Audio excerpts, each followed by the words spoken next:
नमस्ते यार। Good morning. कैसे हैं आप लोग? Good morning everybody. Saroj, Max, Ratan, Furqan, RC, Aasu, Rinku, Vipin, Asra. Hope everything is perfectly fine. आज हम लोग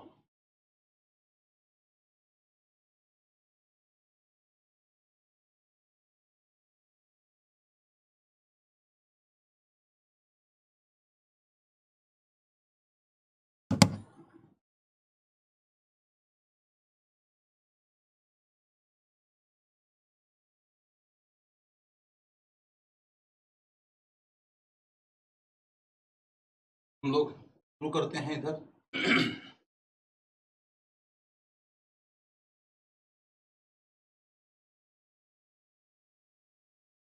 ब्रिटिश विक्ट्री का टॉपिक हमारा चल रहा था।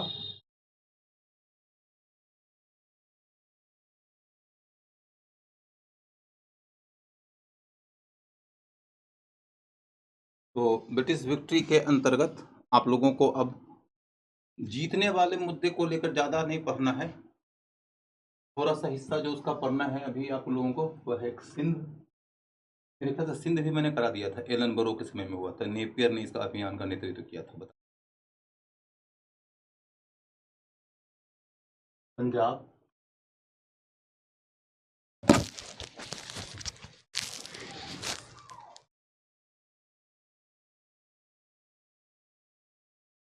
एंड अफगानिस्तान।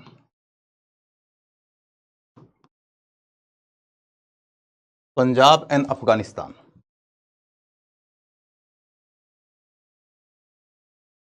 मैं ये बता रहा था आप लोग को कि भारत में विजय से संबंधित बाकी सारे मामले आपने कर लिया है। आपके सामने जो हिस्सा बचा हुआ है वो सिर्फ पंजाब और अफगानिस्तान का है, और इसके बारे में जानकारी बिल्कुल बुनियादी स्तर की ही चाहिए। तो आपको ये समझना है कि पंजाब के ऊपर क्या क्या क्वेश्चन पूछा जा सकता है, उसके पॉइंट्स निकाल लेता हूं और उसी के मुताबिक समझिए कि प्रश्न और उत्तर की शैली में इस टॉपिक को पढ़ा देता हूं। तो पंजाब में सिख धर्म, उसके बाद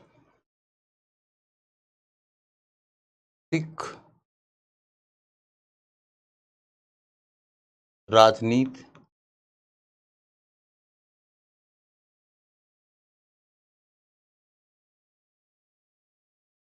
उसके बाद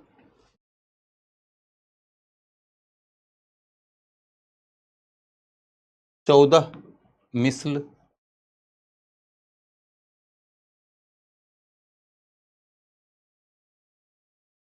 उसके बाद रणजीत सिंह, रणजीत सिंह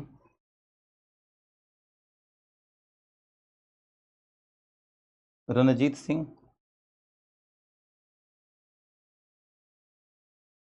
फिर अमृतसर की संधि,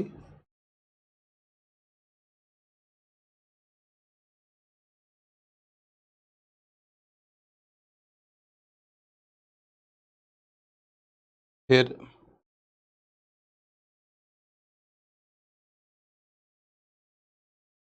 Ranjit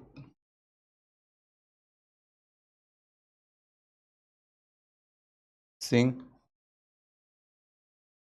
and British,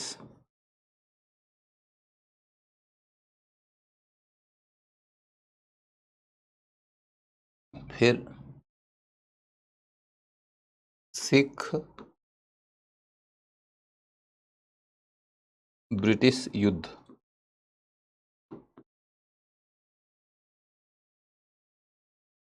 Sikh British युद्ध इतनी बातों का अध्ययन करना है सिखों के मामले को लेकर। तो अब ये देखो आप लोग कि पहले 10 मिनट में सिर्फ कहानी सुन लो, फिर संक्षेप में पॉइंट्स लिखना होगा तो लिख लीजिएगा, क्योंकि लिखा ही दूंगा। तो पहले 10 मिनट में आपको लिखने लायक कोई भी बात नहीं है। जितनी बातें हैं सुनने हैं, समझना है, लिखने का काम अलग से करेंगे। सबसे पहला पॉइंट हमने ये बताया कि मध्यकाल के दौरान, जब हम 16वीं शताब्दी के दौर में चल रहे थे, तो उसी दौरान सिख धर्म का उभार शुरू होता है। गुरु नानक देव इस धर्म के प्रवर्तक हैं, माने शुरुआत करने वाले हैं। गुरु नानक देव ने जिस धर्म की शुरुआत किया, वह धर्म बेसिकली गुरु और शिष्य की परंपरा पर आधारित है, और शिष्य शब्द से ही निकला है सिख। सिख माने शिष्य। ये बड़ा ही विशेष किस्म का धर्म है जो शिष्य के आधार पर नाम ग्रहण किया। यानी कि गुरु को जो ज्ञान देना है वो तो ज्ञान वो दे दिए, अब निर्भर करता है उनके शिष्यों के ऊपर कि वो इस ज्ञान को कितना दूर तक ले जाते हैं और इसके आधार पर अपना और समाज का जीवन कितना बेहतर बनाते हैं। वही धर्म है यह। इस सिख धर्म के जो प्रवर्तक थे गुरु नानक देव, उनकी बड़ी सीधी सीधी शिक्षा थी। वो कहते थे कि ईश्वर एक है। यानी कि हिंदू धर्म में जो अनेक देवी देवताओं की पूजा की परंपरा थी, उससे भिन्न है ये, और कहते हैं कि ईश्वर एक है। फिर वो कहते हैं कि वो जो ईश्वर है वो निराकार है, माने उसका कोई रूप, उसका कोई आकार नहीं हो।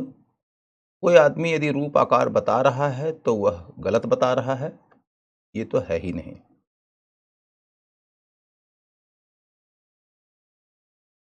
तो जब रूप आकार की बातें नहीं होती है तो इसका मतलब है कि भगवान की पेंटिंग नहीं बन सकती, भगवान की मूर्ति नहीं बन सकती। इस तरीके से देखो तो नानक देव मूर्ति पूजा के विरुद्ध थे। मूर्ति पूजा के विरुद्ध होने का मतलब क्या है? वो ये मानते हैं कि भगवान का जब कोई निश्चित रूप ही नहीं है, उनका कोई आकार ही नहीं है, तो मूर्ति किन की बनाओगे? और यदि तुम मूर्ति फिर भी बना रहे हो तो वह एक भ्रम की मूर्ति है, वह एक मति भ्रम की मूर्ति है।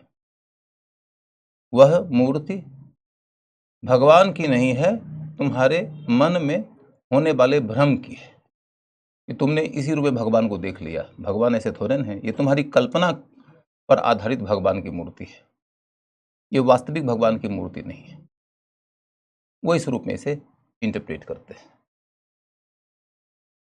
हाँ, अंतर आपको ये दिखाई देगा कि मुसलमानों में और इनमें जो अंतर है वो ये कि ये कह देते हैं कि जिस मूर्ति की तुम पूजा करते हो वह मूर्ति ईश्वर की नहीं है, वह तुम्हारी कल्पना की मूर्ति है, मति भ्रम की मूर्ति है। लेकिन ये मूर्तियों को तोड़ने और मूर्ति पूजकों के मंदिरों को तोड़ने जैसी कोई बात नहीं कहते। यानी कि यह जरूरी नहीं है कि हर आदमी यह माने कि ईश्वर एक है या कि ईश्वर अनेक है। कोई एक ईश्वर को मान सकता है, कोई अनेक देवी देवता को मान सकता है। स्वतंत्रता होनी चाहिए लोगों में। कोई साकार ईश्वर को मान सकता है जिनकी मूर्तियां बनेंगी, कोई निराकार ईश्वर को मान सकता है जो मानता है कि मूर्ति बनी ही नहीं चाहिए। स्वतंत्रता होनी चाहिए। ये गलत बात नहीं है कि तुम हमसे अलग सोचते हो। गलत बात यह है कि तुम अपने को इतना सही सोचते हो और हमको इतना गलत मानते हो कि तुम हमारी पूजा पद्धति के ऊपर हमले करोगे, हमारे मंदिरों को तोड़ दोगे, हमारी मूर्तियों को तोड़ दोगे। ये निहायत ही अमानवीय और निहायत ही कट्टरपंथी उपाय है। कट्टरपंथी उपाय उसी को कहते हैं कि जिसमें कि तुम अपने से अलग सोचने वालों को अपने मुताबिक सोचने, समझने, लिखने, पढ़ने, बोलने, पूजा पाठ करने आदि की अनुमति देने के लिए तैयार ही नहीं हो। तुम उस पे हमले करने लगते हो, वो भी फिजिकल हमले करने लगते हो। तो गुरु नानक में ऐसी कोई बात नहीं थी। कबीरदास भी इसी तरीके के विचारक थे। वो भी मानते थे कि ईश्वर एक है और ईश्वर का कोई रूप आकार नहीं तय हो सकता, वो निराकार है। इसलिए वो भी मूर्ति पूजा के विरोधी थे। वो तो और बड़ी मुखर शब्दों में इसका विरोध करते थे और कहते हैं कि पाहन पूजे हरि मिले तो मैं पूजूं पहाड़, ताते यह चक्की भली कूट खाए संसार। तो विरोध तो वो भी करते थे। पाहन पूजे हरि मिले तो मैं पूजूं पहाड़, ताते यह चक्की भली कूट खाए संसार। पत्थर को पूजने से यदि हरि मने भगवान का दर्शन हो, भगवान की प्राप्ति हो, तो मैं तो पहाड़ की पूजा कर दूं। वो पत्थर जिसकी तुम पूजा करते हो उससे बढ़िया तो चक्की है कि जिससे कूट के पीस के लोग अपने लिए खाने लायक अनाज निकाल लेता है। ताते यह चक्की भली कूट खाए संसार। लेकिन वो आलोचना करेंगे, असहमति दिखाएंगे, किंतु ऐसा नहीं है कि वह मंदिरों पे जाके हमला कर देंगे, मूर्तियां तोड़ देंगे और इसके लिए हाथ में हथियार उठा लेंगे। ऐसा नहीं है।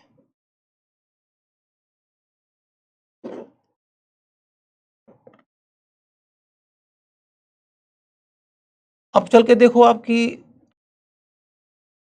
नानक देव की बात करो या कबीरदास की बात करो, ये सब के सब जाति प्रथा विरोधी थे। ये मानव और मानव के बीच में वर्ण और जाति आदि किसी प्रकार के भेद को नहीं मानते थे। अनटचेबिलिटी आदि का ये बहुत मुखर विरोधी थे। अब अगला मुद्दा यह है कि नानक देव ने अपने शिष्यों को जो धर्म सिखाया बहुत ही सीधा। वो ये कि तुम कारज करो माने अपना काम करो, कारज करो माने अपना काम करो, और जो तुमको हासिल हो जाए काम करने से उसको सबके साथ मिल बांट के खाओ, बंड चको और कीरत करो। कीरत माने भगवान का नाम स्मरण करो, कीर्तन करो। तो 3 शब्द है, कारज करो, बंड चको और कीरत करो। कारज माने काम करो, पैसे कमाओ, धन कमाओ, जो करना है करो, कोई दिक्कत नहीं है, बस सही तरीके से आना चाहिए। दूसरा है वंड चको माने मिल बांट के खाओ। इसलिए सिखों में लंगर की बहुत मान्यता है। और तीसरा है कीरत करो माने भगवान के नाम का स्मरण हमेशा रखो। ये 3 लाइन बहुत महत्वपूर्ण है, एग्जाम में सीधा पूछा जा सकता है। उसके बाद फिर इन्होंने अपने अनुयायियों को जो ज्ञान दिया, उस ज्ञान की जो बात है उसका आगे चलकर संकलन हुआ एक किताब के रूप में, जिसको हम कहते हैं गुरु ग्रंथ साहब। गुरु ग्रंथ साहब, साहब माने मालिक, माने बॉस। सिखों का ये कहना है कि हमारी जो किताब है ना, यही हमारी बॉस है। हमारी किताब ही हमारी बॉस है, ग्रंथ ही हमारी साहब है। और इस ग्रंथ में किसकी बातें हैं? तो गुरुओं की बातें हैं। तो गुरु ग्रंथ साहब, गुरुओं की बातों का संकलन जिस ग्रंथ में है वह ग्रंथ ही साहब है। उसमें कही गई बात ही हमारे लिए अनुकरण के योग्य है। तो गुरु ग्रंथ साहब। अब इसमें एक बड़ी रोचक बात आपको नजर आएगी कि क्वेश्चन आ सकता है कि गुरु ग्रंथ साहब में जो शिक्षा दी गई है, क्या उसमें सिर्फ और सिर्फ सिख गुरुओं की बातों का संकलन है। नाम उसका भले ही है गुरु ग्रंथ साहब, लेकिन उसमें सिर्फ और सिर्फ सिख गुरुओं की बातों का संकलन नहीं है। उसमें सिर्फ और सिर्फ सिख गुरुओं की बातों का संकलन नहीं है। उसके अंतर्गत कई सारे ऐसे विद्वान संत लोगों की बातों का भी संकलन है जो सिख थे ही नहीं, और ऐसे लोगों में सबसे ज्यादा जिनके दोहे गुरु ग्रंथ साहब में शामिल किए गए हैं वो है कबीरदास। कबीरदास के बहुत सारे दोहे शामिल कर लिए गए हैं गुरु ग्रंथ साहब में। कबीरदास के साथ आप जाएंगे तो महाराष्ट्र के संत नामदेव के कई सारे दोहे शामिल कर लिए गए हैं गुरु ग्रंथ साहब में। महाराष्ट्र के कई सारे संतों, विशेष तौर पर नामदेव के दोहों को संकलित किया गया है। कुछ दोहे ऐसे भी हैं गुरु ग्रंथ साहब में जो निराकार ईश्वर के बजाय साकार ईश्वर मानने वाले संतों के हैं, जैसे सूरदास। सूरदास तो भगवान कृष्ण को मानते थे ना, वो मूर्ति पूजा को मानते थे ना, लेकिन उनके भी कुछ दोहों को गुरु ग्रंथ साहब में जगह दिया गया है, क्योंकि वो दोहे ज्ञान देने वाले हैं। और सिख गुरु जिन्होंने कि इसका संकलन शुरू किया था और बाद में जिन्होंने इसके संकलन को अंजाम दिया है, उन्हें वह बात सीखने योग्य लगी, तो गुरु ग्रंथ साहब में सूरदास की शिक्षा को भी शामिल किया गया।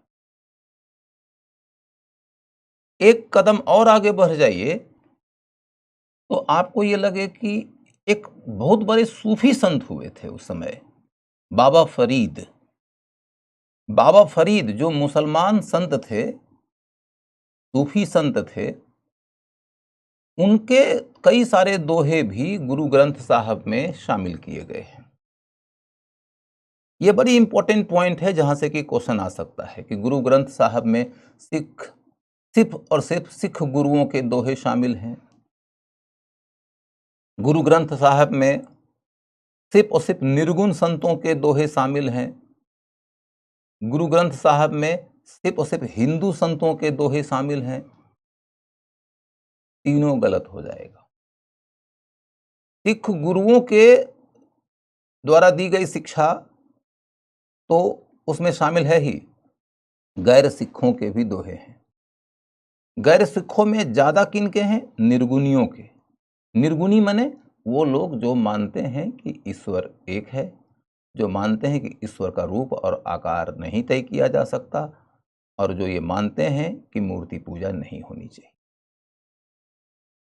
ऐसे संतों की शिक्षाओं को ज्यादा संकलित किया गया है, ज्यादा जगह दिया गया है गुरु ग्रंथ साहब में, लेकिन सिर्फ और सिर्फ निर्गुणियों के नहीं। सूरदास जैसे सगुनी संत की शिक्षा भी गुरु ग्रंथ साहब में शामिल है।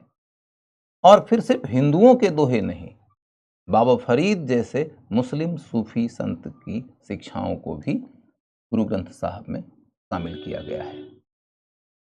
इस तरीके से देखा जाए तो गुरु ग्रंथ साहब एक सर्वसमावेशी साहित्य है, जिसमें अनेक संस्कृतियों और समाजों के लोगों की शिक्षाओं का संकलन किया गया है। अब आगे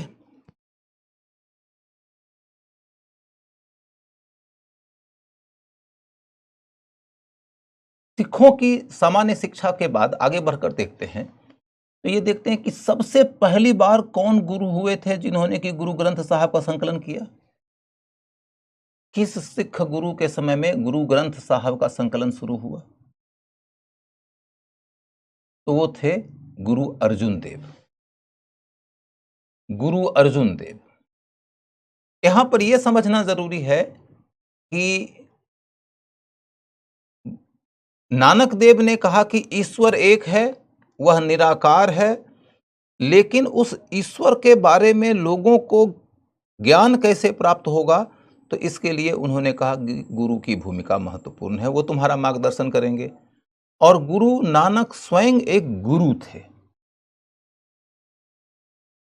अब सवाल ये उठता है कि गुरु नानक देव ने जो शिक्षा दिया लोगों को, उसके बाद सिखों का नेतृत्व करने के लिए फिर कोई और गुरु होंगे क्या? कबीरदास ने अपनी ओर से कोई गुरु परंपरा शुरू नहीं किया, तो कबीरदास के बाद में उनके कोई ऐसे उत्तराधिकारी नहीं हुए। लेकिन गुरु नानक देव ने अपनी ओर से एक पंथ शुरू किया, एक धर्म शुरू किया, और इसके अंतर्गत उनके बाद उनके उत्तराधिकारी हुए। ऐसे कुल 10 गुरु हुए। पहले गुरु थे गुरु नानक, दूसरे गुरु थे गुरु अंगद। गुरु अंगद को गुरु बनाया नानक देव ने उनकी योग्यता के आधार पर। अपने पुत्र को अपना उत्तराधिकारी नहीं बनाया, अपने सबसे योग्य शिष्य को अपना उत्तराधिकारी बनाया, गुरु अंगद को। उसके बाद फिर सारे गुरुओं का नाम याद रखना जरूरी नहीं है। 5वें नंबर के गुरु हैं गुरु अर्जुन देव। गुरु अर्जुन देव का बड़ा महत्वपूर्ण स्थान आता है सिखों के इतिहास में। एक तो इसलिए क्योंकि उन्होंने गुरु ग्रंथ साहब का संकलन शुरू किया। दूसरा इसलिए कि उन्हीं के समय में अकबर ने अमृतसर के अंदर जो गोल्डन टेम्पल है, उसके निर्माण के लिए भूमि अनुदान में दिया था। भूमि डोनेशन में दिया है किसने? अकबर ने। किसको? गुरु अर्जुन देव को। लेकिन अर्जुन देव के काल में ही मुगलों और सिखों के बीच संबंध दूसरी पटरी पर भी चला गया। हुआ यूं कि अकबर के मरने के बाद मुगल वंश का शासक कौन होगा को लेकर जहांगीर और उसके बेटा खुसरो शाह के बीच हो गया झगड़ा, कंपटीशन। और खुसरो चला गया गुरु अर्जुन देव के पास। गुरु अर्जुन देव के पास जाता है, वहां वो ठहरता है।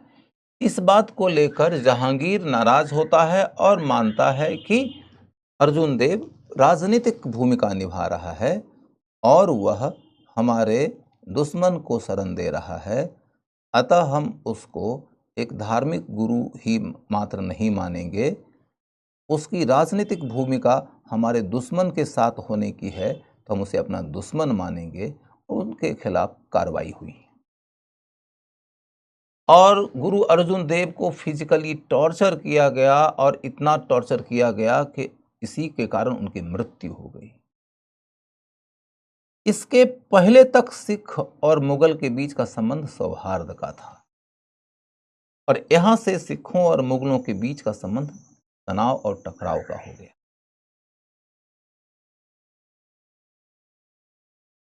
उसके बाद क्या है कहानी कि एक आगे के सिख गुरु हुए जिनके नाम पर दिल्ली में लाल किला से ही सटा हुआ, जामा मस्जिद से ही बिल्कुल सटा हुआ एक गुरुद्वारा है जिसको शीशगंज का गुरुद्वारा कहते हैं। गुरु तेग बहादुर। गुरु तेग बहादुर एक ऐसे गुरु थे जिनको औरंगजेब ने मृत्युदंड दे दिया। औरंगजेब ने मृत्युदंड दे दिया। आरोप ये लगाया गया था कि गुरु तेग बहादुर ने कश्मीर में हिंदुओं के साथ में होने वाले गलत व्यवहार के विरोध में आवाज उठाया था। औरंगजेब की अदालत में गुरु तेग बहादुर जी को जब पेश किया गया तो औरंगजेब ने कहा कि तुम इस्लाम अपना लो, तुम्हारी जान बख्श दी जाएगी। ये बात मेरी समझ से बिल्कुल परे है कि इस्लाम अपना लेने से कोई व्यक्ति निर्दोष कैसे हो जाएगा। और यदि गुरु तेग बहादुर पहले गलत हैं तो इस्लाम अपनाने के बाद भी गलत रहेंगे। और यदि इसकी व्याख्या करो तो लगेगा कि ये तो बेसिकली धर्म के नाम पर राजनीति करने का एक उदाहरण है कि तुम इस्लाम अपना लो, हम तुमको बख्श देंगे। गुरु तेग बहादुर ने धर्म बदलने से मना कर दिया और इसके बाद औरंगजेब ने गुरु का सर कलम करा दिया। इसीलिए एक बहुत ही फेमस सा सेइंग है, बहुत प्रसिद्ध सी पंक्ति चलती है कि शीश दिया सार न दिया। शीश माने सिर, सिर माने गर्दन। गर्दन तो दिया, लो गर्दन काट लो मेरा, लेकिन सार न दिया। सार माने शिक्षा, धर्म की शिक्षा। धर्म नहीं बदला, मैंने कुल मिलाकर जान दे दिया, धर्म नहीं दिया। आपसे क्वेश्चन ये पूछा जा सकता है कि ये किसके बारे में कहा जाता है, शीश दिया सार न दिया या सिर दिया सार न दिया? तो गुरु तेग बहादुर के बारे में।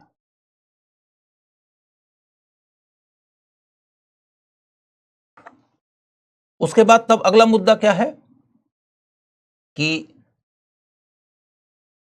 सिखों को राजनीतिक शक्ति बनाने का, सैनिक शक्ति बनाने का काम किया गुरु गोविंद सिंह ने। वो सिखों के अंतिम गुरु थे, 10वें गुरु, अंतिम गुरु। उन्होंने अपने बाद किसी को गुरु नहीं बनाया। तो सिखों के अंतिम गुरु गुरु गोविंद सिंह हुए। गुरु गोविंद सिंह ने यह कहा कि तेग देग फतेह, महत्वपूर्ण शब्द है, लिखवाऊंगा, अभी सुनो सिर्फ। देग माने धर्म और तेग माने शक्ति। उनका कहना है कि बिना तेग के, माने बिना तलवार के, बिना शक्ति के, देग यानी कि धर्म की रक्षा नहीं की जा सकती। क्योंकि मुगल दमन कर रहे थे, इसीलिए इन्होंने यह संदेश दिया कि यदि तुम अपने धर्म की रक्षा चाहते हो तो तुम्हें हाथ में तलवार उठाना पड़ेगा। और इसी पृष्ठभूमि में उन्होंने खालसा पंथ की शुरुआत की। खालसा पंथ के अंतर्गत क्या हुआ? सबसे महत्वपूर्ण बात यह कही गई कि जितने भी शिष्य हैं यानी कि सिख हैं, वो अपने परिवार में से एक बेटा इस धर्म की रक्षा के लिए समर्पित कर दें। एक बेटा धर्म की रक्षा के लिए समर्पित होंगे और वो क्या करेंगे तो केस, कड़ा, कंघा, कच्छा और कृपान लेकर चलेंगे। केस, कड़ा, कंघा, कच्छा और कृपान। कुल मिलाकर देखो तो सबसे महत्वपूर्ण बात है कि उनके हाथ में कृपान होगा, माने तलवार होगा। तलवार किस लिए होगा? धर्म की रक्षा के लिए होगा। बाकी उनके ऊपर जो और नैतिक और सामाजिक दायित्व दिया गया कि वो केस नहीं काटेंगे, तो कंघे की जरूरत पड़ेगी तो कंघा रखेंगे, कड़ा पहनेंगे, और कच्छा, मतलब कच्छा का मतलब क्या हुआ कि वो बेसिकली अपनी शुद्धता का पालन करेंगे, नैतिक जीवन जिएंगे। इस तरीके से देखो तो आपको यह पता चले कि गुरु गोविंद सिंह ने सिखों को राजनीतिक दिशा दे दिया और सिखों के राज्य के निर्माण की दिशा में उन्होंने कदम उठाया। गुरु गोविंद सिंह चूंकि औरंगजेब के काल में थे तो औरंगजेब के काल में कठोर कार्रवाई की जाती है उनके विरुद्ध। पंजाब में औरंगजेब के सूबेदार वजीर खान ने सिख गुरु गुरु गोविंद सिंह के 2 अल्पवयस्क बच्चों को जिंदा ही दीवार में चुनवा दिया। गुरु गोविंद सिंह का पूरा जीवन इस प्रकार के संघर्ष का रहा है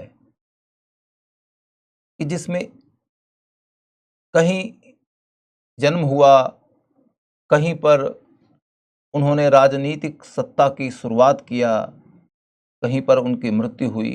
अलग अलग क्षेत्र है जन्म हुआ है बिहार में, पटना साहिब।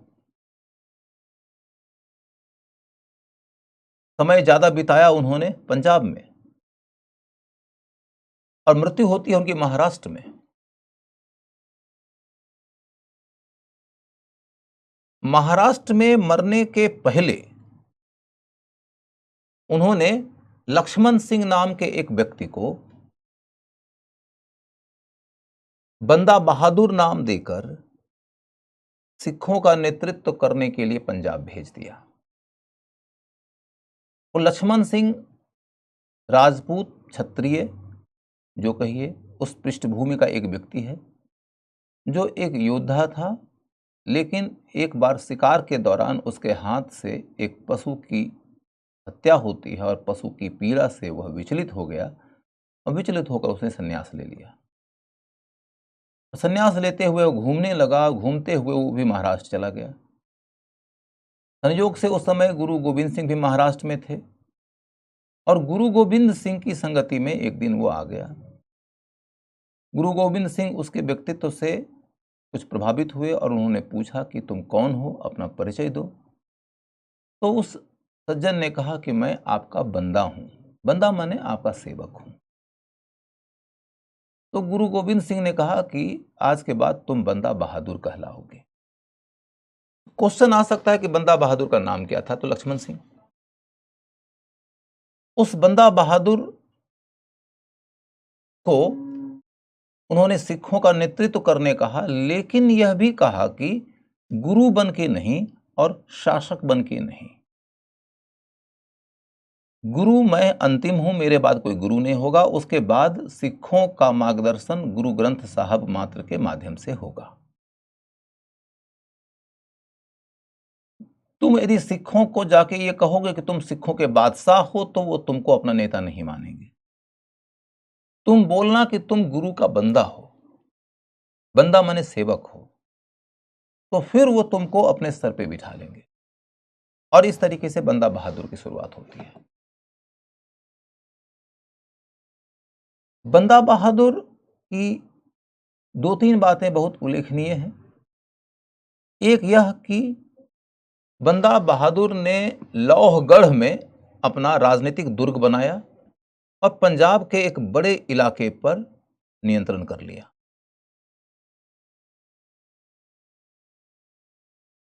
दूसरी बात कि वजीर खान को बड़ी कठोर सजा दिया।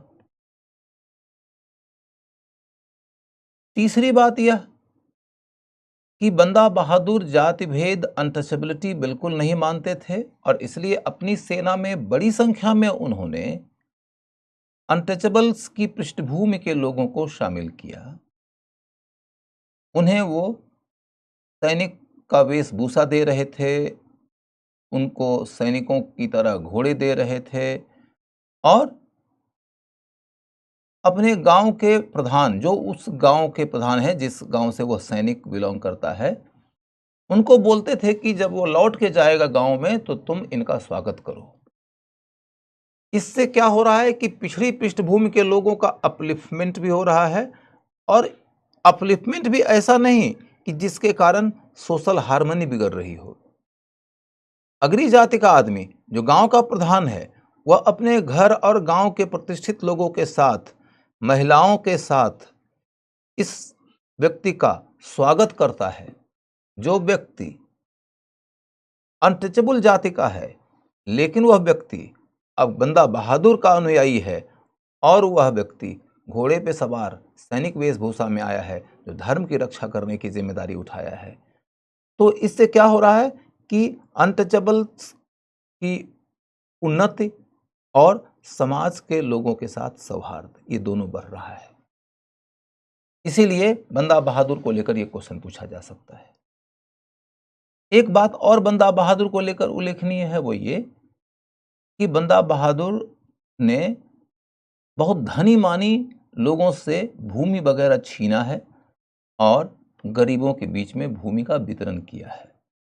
यह आर्थिक बराबरी की दिशा में, या कहिए कि वंचित के लिए आर्थिक साधन उपलब्ध करवाने की दिशा में, न्याय की दिशा में, आर्थिक न्याय की ओर कदम उठाने का उदाहरण है। ये बहुत उल्लेखनीय बात है कि गरीबों के बीच में भूमि वितरण का कार्यक्रम चलाया गया। ऐसा आपको उदाहरण इतिहास में नहीं मिलेगा जल्दी। अंतिम बात यह होती है बंदा बहादुर को लेकर कि बंदा बहादुर को मुगल शासक जहांदार शाह के काल में गिरफ्तार किया जाता है, मृत्युदंड दिया जाता है, बहुत ब्रूटल तरीके से मृत्युदंड दिया जाता है। बंदा बहादुर के बाद सिख नेतृत्व विहीन हो गए और जब बंदा बहादुर के बाद सिख जब नेतृत्व विहीन हो गए तो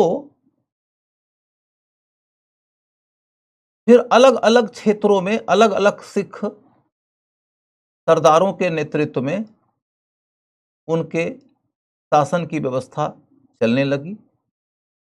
इसे मिसल कहा जाता था। मिसल माने समूह, माने ग्रुप, माने दल। अलग अलग क्षेत्रों में सिखों का अलग अलग दल उभर कर आया। उनका अपना नेता होता था जो उस इलाके के लोगों से रेवेन्यू के रूप में धन की वसूली करते थे और इसके बदले में उनकी सुरक्षा और उनके शासन का प्रबंध चलाते थे।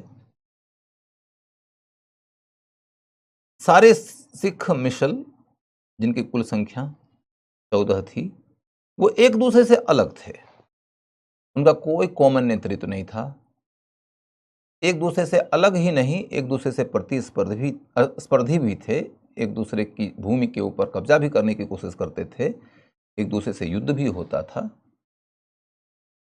उनके बीच में कॉमन बात सिर्फ एक थी कि वो सब के सब गुरु ग्रंथ साहब को अपना सोवरन, अपना शासक मानते थे, अपना साहब मानते थे। यानी कि अपने इलाके के लोगों से वो जो धन वसूल करते थे और धन को जो खर्च करते थे, उसका पूरा हिसाब साल भर में एक बार जाकर वो गुरु ग्रंथ साहब को सुनाते थे।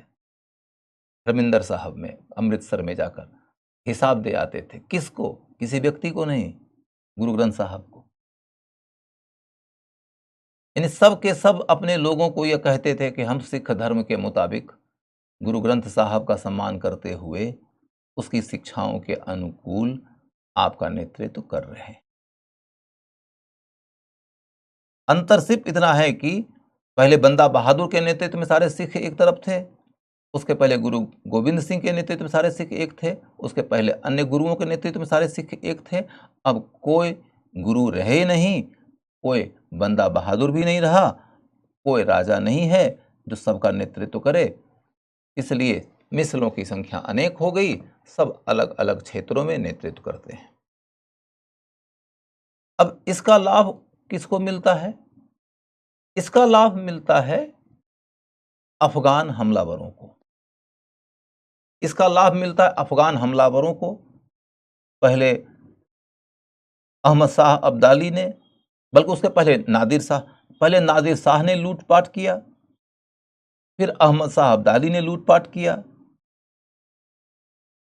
अहमद शाह अब्दाली जब पंजाब में हमला करके जीता और अपना बेटा तैमूर को वहां की गद्दी पर बिठाया, तो उस तैमूर को गद्दी से उतारने का काम मराठों ने किया। सिख कहीं दिखते ही नहीं है।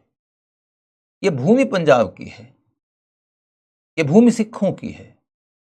हमलावर अफगान और अफगान से लड़ने वाला मराठा, और सिख कहां? तो सिख तो अलग अलग मिसलों में बिखरे हुए थे। उनकी इतनी क्षमता ही नहीं बची थी कि वो विदेशी के खिलाफ मुकाबला कर सके, क्योंकि सिख टुकड़ों में बट चुके थे।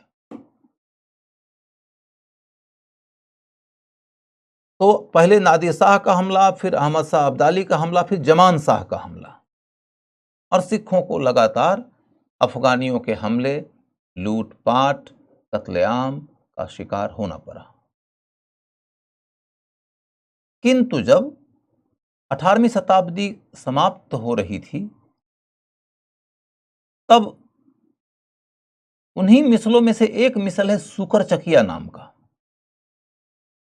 सुकर चकिया मिसल के अंदर एक नेता पैदा हुआ रणजीत सिंह नाम से। रणजीत सिंह ने सुकरचकिया मिसल के प्रभाव का विस्तार करना शुरू किया और उसी के नेतृत्व में पहली दफा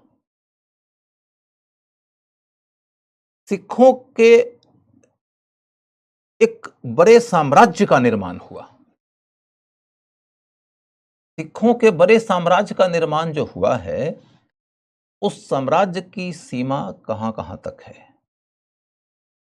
तो सतलज नदी से पश्चिम का इलाका, जो पंजाब का पूरा इलाका है, वो रणजीत सिंह के राज्य के अधीन आ गया। सतलज नदी के पूर्व के इलाके में जो सिख लोग रहते थे, वो सिख रणजीत सिंह का नेतृत्व नहीं स्वीकार किए और रणजीत सिंह उन पर हमला करके, उनको पराजित करके, उनको अपने अधीन कर सकता है, इसके डर के कारण वो सिख सरदार लोग अंग्रेजों के शरण में चले गए। अंग्रेजों के शरण में चले गए कि रक्षामदेह, रक्षा करो। अंग्रेज तो ये चाहते ही थे और इसी वजह से सिखों और अंग्रेजों के बीच रणजीत सिंह के काल में 1809 ईस्वी में अमृतसर में एक संधि हुई। अमृतसर की संधि के तहत यह बात तय हुई कि रणजीत सिंह सतलज नदी के पूर्व के क्षेत्र में रहने वाले सिखों के ऊपर प्रहार नहीं करेगा, क्योंकि वो अंग्रेजों की शरणागति में हैं। यदि रणजीत सिंह ने फिर भी उन पर हमला किया तो यह माना जाएगा कि रणजीत सिंह ने अंग्रेजों के विरुद्ध युद्ध छेड़ा है। नतीजा क्या निकल के आता है कि रणजीत सिंह ने सतलज के पूर्व के क्षेत्र में प्रसार की नीति का त्याग कर दिया, किंतु सतलज के पश्चिम का पूरा पंजाब रणजीत सिंह ने अपने राज्य में मिला लिया। सतलज के पश्चिम के अलावा रणजीत सिंह ने जम्मू और कश्मीर का इलाका, मुल्तान का इलाका भी अपने राज्य में मिला लिया। जम्मू, कश्मीर और मुल्तान का इलाका भी रणजीत सिंह ने अपने राज्य में मिला लिया। इस तरीके से सिखों के पास जो राज्य आया, उस राज्य के अंदर कौन कौन से इलाके शामिल थे, ये क्वेश्चन आ सकता है। क्या रणजीत सिंह के राज्य में सतलज के पूर्व का पंजाब था? नहीं। क्या रणजीत सिंह के राज्य में सिंध का इलाका था? तो नहीं। सिंध के इलाके को लेकर भी एक कहानी है, इसलिए पूछा जाएगा।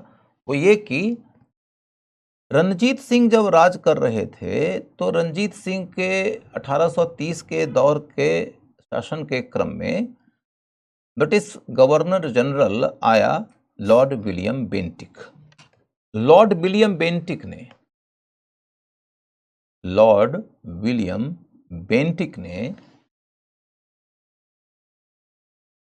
रणजीत सिंह से मुलाकात किया रोपर नाम के जगह पर। पंजाब में रोपर है। आज के डेट में रोपर पंजाब के उस हिस्से में है जो हिस्सा भारत में है। रोपर का पहला अध्ययन आप करते हैं इंडस वैली सिविलाइजेशन के दौरान। वो इंडस वैली सिविलाइजेशन के दौर का एक केंद्र था। तो रोपर में मुलाकात होती है रणजीत सिंह की विलियम बेंटिक से। रणजीत सिंह ने विलियम बेंटिक को यह ऑफर किया कि सिंध के ऊपर हम और आप मिलकर संयुक्त हमला करते हैं और आधा आधा बांट लेते हैं, खाओ ब्रिटेनिया 50-50। लेकिन रणजीत सिंह के इस ऑफर को अंग्रेजों ने नकार दिया। इस वजह से सिंध कभी भी रणजीत सिंह के राज्य का हिस्सा नहीं हो पाया। क्योंकि अंग्रेजों ने नकार दिया तो रणजीत सिंह को लगा कि अब यदि हम सिंध के ऊपर हमला करेंगे तो अंग्रेजों के विरुद्ध युद्ध करने का रास्ता खुल जाएगा, और अंग्रेज के खिलाफ रणजीत सिंह लड़ना चाहते ही नहीं थे। क्यों? क्योंकि रणजीत सिंह को लगता था कि हम चाहे जितना भी सशक्त हो गए हों, लेकिन हम अंग्रेजों से लड़ सकने की स्थिति में नहीं है। जितना भी सशक्त हो गए हों का मतलब यह है कि रणजीत सिंह सच में बहुत अधिक शक्तिशाली हो गए थे। एशिया के मूल के किसी भी राजा की सैनिक शक्ति उतनी नहीं थी जितनी की रणजीत सिंह की थी उस समय। न सिर्फ सेना की शक्ति उसकी संख्या से तय हो रही थी, बल्कि रणजीत सिंह की सेना का मॉडर्नाइजेशन हुआ था। सेना के तोपखाना को इलाही बख्श नाम के व्यक्ति ने मॉडर्नाइज किया था। गौर करने लायक बात यह है कि एक मुसलमान के नेतृत्व में तोपखाना का मॉडर्नाइजेशन चल रहा था, जबकि सिखों और मुगलों का झगड़ा आपने पीछे पढ़ लिया है। रणजीत सिंह के शासन में यह घोषणा की गई थी कि हम खालसा के आदर्शों के मुताबिक शासन चलाएंगे, लेकिन मुसलमानों को शासन में महत्वपूर्ण पद और भूमिका दी गई थी। जैसे कि इलाही बख्श का नाम आपने सुना, वैसे ही एक फकीर अजीजुद्दीन नाम का व्यक्ति था जो रणजीत सिंह का विदेश मंत्री था। रणजीत सिंह की एक आंख खराब थी, युद्ध में कहीं घायल हो जाने के कारण आंख खराब हो गई थी, तो अंग्रेजों ने टोंट किया फकीर अजीजुद्दीन के सामने कि सुने हैं कि तुम्हारा जो शासक है वो एक आंख से अंधा है। तो विदेश मंत्री फकीर अजीजुद्दीन ने कहा कि उसके चेहरे में इतनी तेज है कि आज तक मैं उसकी आंख देख ही नहीं पाया। तो आप देखोगे कि इलाही बख्श भी है और फकीर अजीजुद्दीन भी है, यानी मुसलमानों के प्रति भी सकारात्मक और सौहार्द का रवैया है। दूसरी ओर आप क्या देखते हो कि वेंटूरा और अल्लार्ड जैसे विदेशी के नेतृत्व में, यूरोपियन और अमेरिकन आदि कई लोगों के नेतृत्व में रणजीत सिंह ने अपनी सेना का मॉडर्नाइजेशन किया था।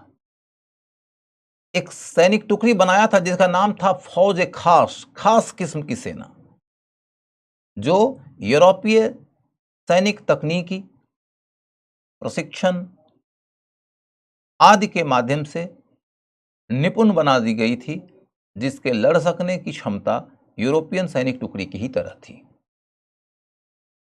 तो सेना न सिर्फ संख्या के आधार पर मजबूत थी, बल्कि मॉडर्नाइज्ड भी थी, वेपनाइज्ड भी थी, माने हथियार भी थे उसके पास। बावजूद इसके रणजीत सिंह कभी यह नहीं सोच पाए कि हम अंग्रेजों के खिलाफ खड़े हों, क्योंकि उनका आकलन यह था कि अंग्रेज हमसे ज्यादा शक्तिशाली हैं, हम उनसे लड़ेंगे, हारेंगे और ध्वस्त हो जाएंगे।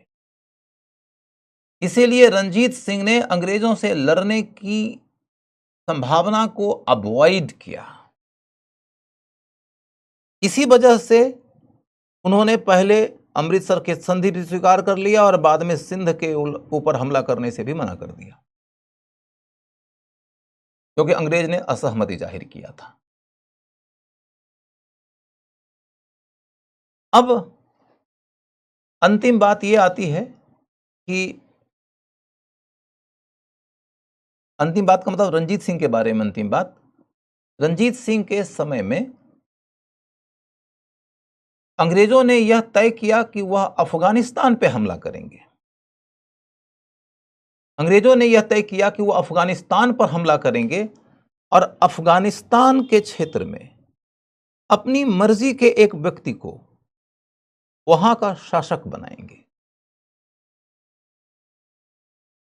अफगानिस्तान में अपनी मर्जी के व्यक्ति को गद्दी पर क्यों बिठाना चाहते थे, उसकी चर्चा बाद में करेंगे।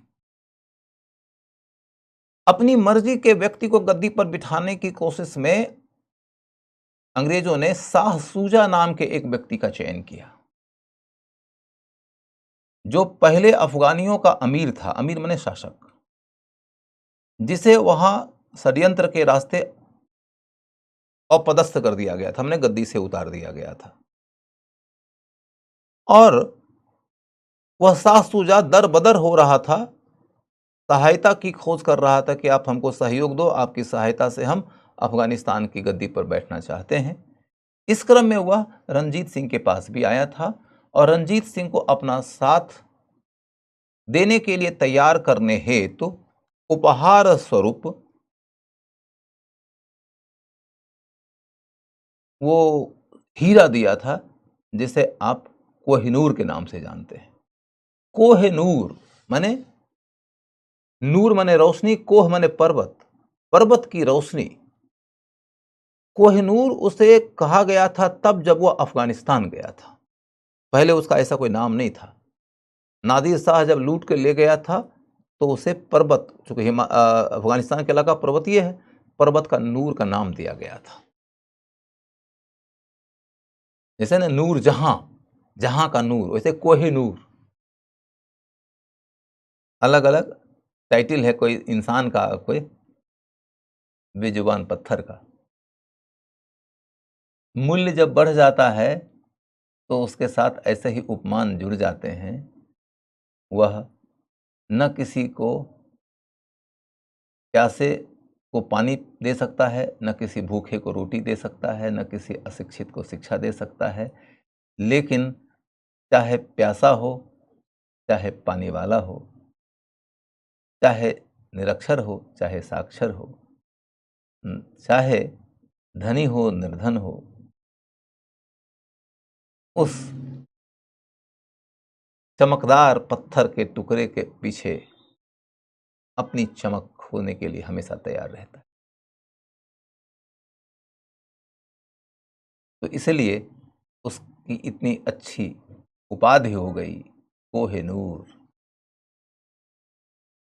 खैर, अब कहानी क्या है कि रंजीत सिंह को कोहिनूर तो मिल गया, लेकिन रंजीत सिंह ने साथ नहीं दिया, क्योंकि रंजीत सिंह ने कुछ और शर्तें लगा दी थी कि यदि हम तुम्हारी सहायता करेंगे और हमारी सहायता से तुम अफगानिस्तान का अमीर बनोगे तो हमको तुम वो दरवाजा लौटाओगे जो दरवाजा सोमनाथ से लूट कर ले गया था महमूद गजनबी। दूसरी बात है कि तुम अपने यहां गौकुशी पर पाबंदी लगाओगे, यानी गाय नहीं काटी जाएगी तुम्हारे यहां। इस तरह की कुछ शर्तें लगाई गई जिसको मानने से मना कर दिया शाह सूजा ने, क्योंकि उसे लगा कि अफगानिस्तान में जाकर शासक बन के भी वह इसको अंजाम नहीं दे सकता। तो रंजीत सिंह से सहायता नहीं मिली। फिर रंजीत सिंह से अलग वो अंग्रेजों के शरण में गया। अंग्रेज इस तरह के किसी व्यक्ति की खोज कर रहे थे, तो शाह सूजा को अंग्रेज मिल गए, अंग्रेज को शाह सूजा मिल गया, और दोनों के बीच यह गठजोड़ होता है कि अंग्रेज शाह सूजा को गद्दी पर बिठाएंगे। अंग्रेजों ने रंजीत सिंह से सहमति मांगा कि आप हमको अपने राज्य से अपनी सेना ले जाने की अनुमति दे दीजिए। रंजीत सिंह ने कहा कि नहीं, हम एक सॉवरेन राज्य हैं, हमारे राज्य से किसी दूसरे की सेना नहीं गुजर सकती, इससे हमारे राज्य की संप्रभुता खतरे में जाती है। तो फिर अंग्रेजों ने सिंध के अमीरों को बोला कि आप हमको अपने राज्य से सेना ले जाने की अनुमति दीजिए। सिंध के अमीर रंजीत सिंह की तरह ताकतवर नहीं थे, अंग्रेजों के दबाव में आ गए और उन्होंने अंग्रेजों को अफगानिस्तान की ओर जाने के लिए अपने राज्य से होते हुए एक पैसेज दे दिया। सेना अफगानिस्तान की ओर जाती है तो सिंध के रास्ते जाती है। यह भी याद रखिएगा कि पहली बार अंग्रेजों ने अफगानिस्तान पर जब हमला किया था तो अंग्रेज सेना अफगानिस्तान तक किस रास्ते पहुंची थी, पंजाब के रास्ते कि सिंध के रास्ते? तो पंजाब के रास्ते नहीं, क्योंकि रंजीत सिंह ने अनुमति नहीं दिया था, सिंध के रास्ते पहुंची थी। अब क्या कहानी हुई कि अफगानिस्तान में अंग्रेजों ने वहां के शासक को गद्दी से उतारकर शाह सूजा को गद्दी पर बिठा दिया। शाह सूजा गद्दी पर बैठ गया और अंग्रेज सेना की टुकड़ी लौट गई। लौटने के पहले अपना एक रेजिडेंट अफगानिस्तान के कैपिटल काबुल में अंग्रेजों ने छोड़ दिया, जिसका काम क्या था, शाह सूजा के ऊपर निगरानी रखना कि वह संधि की शर्तों के मुताबिक व्यवहार कर रहा है कि नहीं। एक रेजिडेंट काबुल में रहा, बाकी सैनिक टुकड़ी लौट गई। लेकिन जब सैनिक टुकड़ी लौट रही थी तो अफगानिस्तान के सरदारों ने, जिन्हें कि अंग्रेजों ने हराकर शाह सूजा को गद्दी पर बिठाया था, उन्होंने विद्रोह कर दिया। विद्रोह कर दिया और शाह सूजा को गद्दी से उतार दिया। शाह सूजा भागा। शाह शुजा तो भागा, लेकिन अफगानी विद्रोही लोग शाह शुजा को गद्दी से उतार कर ही संतुष्ट नहीं हुए, उन्होंने लौटती हुई अंग्रेजी सेना के ऊपर हमला कर दिया और इसके पहले वहां के रेजिडेंट की हत्या कर दी। रेजिडेंट मारा गया, लौटती हुई सेना के ऊपर हमले हुए और उन बर्फीले वादियों में अंग्रेजों की व्यापक क्षति हुई, उनके अधिकांश लोग मर गए। जन की क्षति, धन की क्षति, सम्मान की क्षति अंग्रेजों को बुरी तरीके से मर्माहत कर दिया। अब इस स्थिति में अंग्रेजों ने यह तय किया कि युद्ध में हार से जो क्षति होती है, जो अपमान होता है, उसकी क्षतिपूर्ति यदि करना हो तो युद्ध में जीत हासिल करो। मतलब कि यदि तुम एक क्रिकेट मैच खेलते हो और मैच में हार गए हो, तो हारने के बाद जो तुम्हारे विरोध की भावना जगी है, उसका एक समाधान है कि तुम जीत जाओ अगला मैच। युद्ध में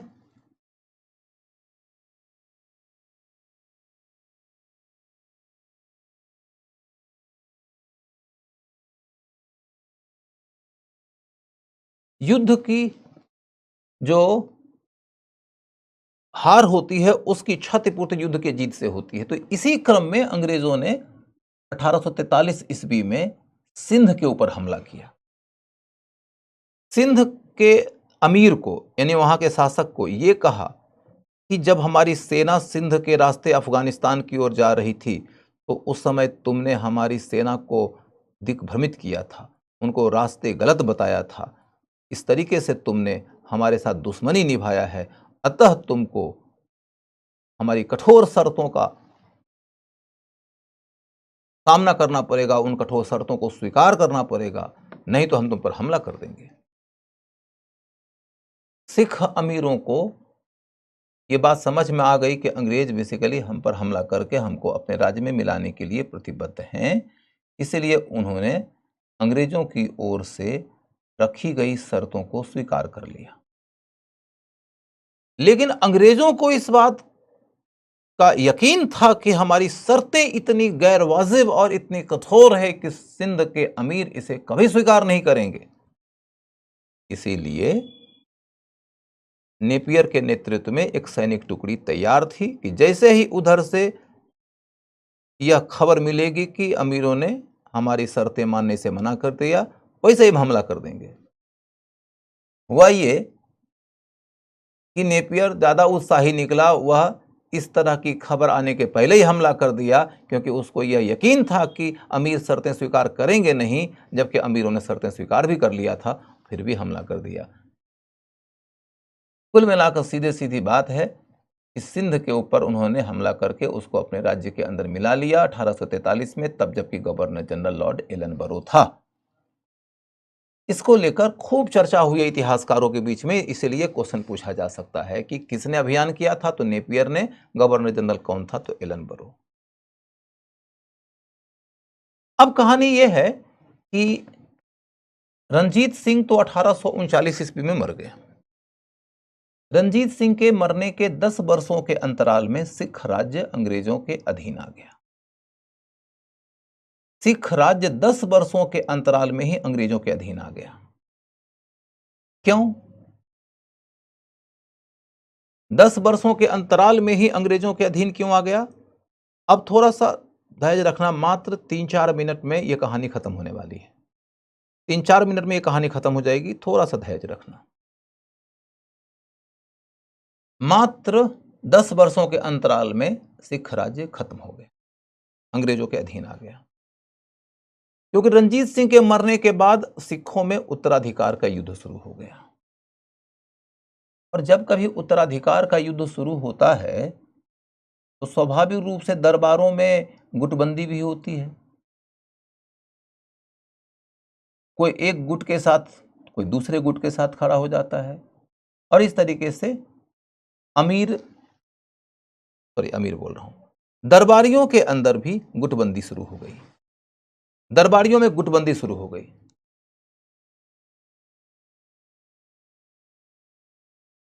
आपके चाय के प्याले में डोरी क्यों लटकी हुई है? अरे भैया, मेरे चाय के प्याले में डोरी इसलिए लटकी हुई है क्योंकि मैं ग्रीन टी पीता हूं, और कोई बात नहीं है।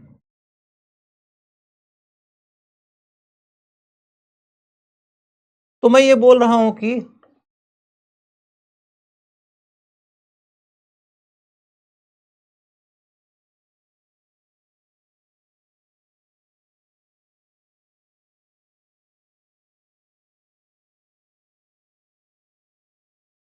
अरे भैया मेरे, सुनो इधर, तुम लोग आपस में गप करते रहोगे तो फिर दिक्कत हो जाएगी। उत्तराधिकार के विवाद हुए और गुटबंदी हुई, माने एक गुट एक के साथ दूसरा गुट दूसरे के साथ में आपस में तनातनी शुरू हो गई। इस क्रम में सिख राज्य और सिख सैनिक शक्ति दोनों कमजोर पड़ गई। इसी स्थिति में जब सिख नेतृत्व विहीन होते जा रहे थे तो अंग्रेजों और सिखों के बीच में दो लड़ाइयां हुई। पहली लड़ाई में जब सिख हार गए तो लाहौर की संधि हुई। लाहौर की संधि के बाद अंग्रेजों ने सिखों को यह कहा था कि हम पंजाब छोड़कर चले जाएंगे। माने लाहौर की संधि के तहत सिख शासक ने अंग्रेजों को देना जो स्वीकार किया, वो तो वही बातें थी जो अंग्रेजों ने अपनी संधि की शर्तों में जीतने के बाद लगाया था। उसमें यह बात कही गई थी कि हमारी बातें मान लो, फिर हम आपका कैपिटल छोड़कर चले जाएंगे, फिर आप अपना शासन चलाओ। किंतु बीच में ही अंग्रेजों के मन में एक लोभ जगा कि जब हम जीत ही चुके हैं तो हम यहां से जाएंगे क्यों। इसीलिए लाहौर की संधि के बाद एक पूरक संधि की गई। पूरक माने उसको और ज्यादा मजबूत करने वाली संधि की गई, पूरक संधि की गई। उसको कहते हैं भैरोबाल की संधि। क्वेश्चन ये आएगा कि लाहौर की संधि पहले हुई है कि भैरोबाल की संधि पहले हुई है। दो तीन संधियां दे देंगे और कहेंगे इनका क्रम सजाइए। तो आपको मालूम होना चाहिए कि भैरोबाल की संधि बेसिकली लाहौर की संधि की एक पूरक संधि है। बाकी इसकी शर्तों के ऊपर डिटेल क्वेश्चन नहीं आएगा, इसीलिए मैं शर्त नहीं बता रहा हूं। तो लाहौर की संधि हुई, फिर पूरक संधि हुई भैरोबाल की। उसके बाद फिर मुल्तान के क्षेत्र में एक सिख सरदार ने विद्रोह कर दिया अंग्रेजों के द्वारा की जाने वाली दखलंदाजियों के विरुद्ध। तो उसके बाद फिर अंग्रेजों और सिखों के बीच में दूसरी लड़ाई हुई। दूसरी लड़ाई में सिख पूर्णतया पराजित हुए और उनकी पराजय के बाद उनकी सत्ता समाप्त हो गई। उसमें गुजरावाला एक महत्वपूर्ण युद्ध है। गुजरावाला एक महत्वपूर्ण युद्ध है, गुजरात का युद्ध भी कहते हैं उसको, लेकिन गुजरावाला है वो, जो बहुत निर्णायक युद्ध था, जिसमें कि अंग्रेजों की जीत हुई थी और सिखों की हार हुई थी। इस तरीके से सिखों के राज्य की समाप्ति हो गई। सिख के राजा दलीप सिंह अंग्रेजों के संरक्षण में रहे। बाद में उन्होंने धर्मांतरण भी करा लिया और उनके धर्मांतरण से एक खतरा हुआ कि कहीं ऐसा ना हो जाए कि पंजाब के जो सिख हैं वो बड़ी संख्या में ईसाई हो जाएं। और इस वजह से पंजाब के इलाके में धर्मांतरण कराने की कोशिश करने वाले ईसाइयों का मुखर विरोध किया आगे चलकर दयानंद सरस्वती ने। ईसाइयों के द्वारा हिंदुओं और सिखों को धर्मांतरित कराने की कोशिश का पुरजोर विरोध किया। वैसे आप लोगों को यह मालूम होना चाहिए कि पंजाब में ईसाइयों की ठीक ठाक संख्या है। जैसे पिछले दिनों एक चर्चा खूब चली थी कि पंजाब में जो चन्नी हैं वो कांग्रेस की ओर से चीफ मिनिस्टर बनाए गए थे और उसमें कैलकुलेशन ये काम कर रहा था शायद कि लगभग 30% के आसपास वहाँ दलित वोट है, तो उस वोट बेस के बदौलत हम बड़ा वोट बेस जुटा लेंगे और उसके बदौलत हमारी सरकार लौट आएगी। लेकिन उसमें भी यह ध्यान रखने लायक बात है कि वो दलित जरूर थे, लेकिन वो सिख दलित नहीं थे, बल्कि वो क्रिश्चियन दलित थे। हालांकि वो पगड़ी पहनते हैं सिखों की तरह, लेकिन बैकग्राउंड में वो क्रिश्चियन भी है। तो इस एंगल के ऊपर भी खूब चर्चा हुई। तो अब देखने लायक बात क्या है? तो देखने लायक बात यह है कि पंजाब में अच्छी खासी संख्या में जो ईसाई बने वो उसी के बाद बने जब दलीप सिंह कन्वर्ट हुए थे तो। और इसी वजह से मुखर विरोध किया है कन्वर्जन का दयानंद सरस्वती ने, और दयानंद सरस्वती का एक बहुत बड़ा केंद्र था पंजाब।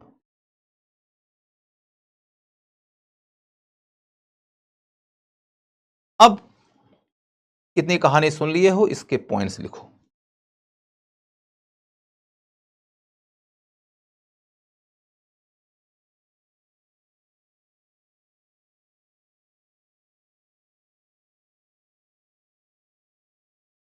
सिख,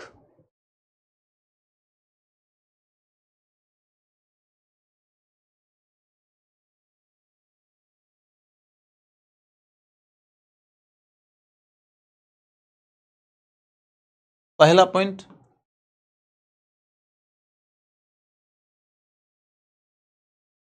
धर्म प्रवर्तक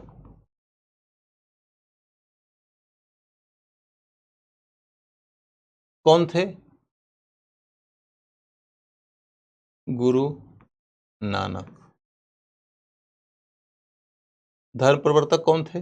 गुरु नानक।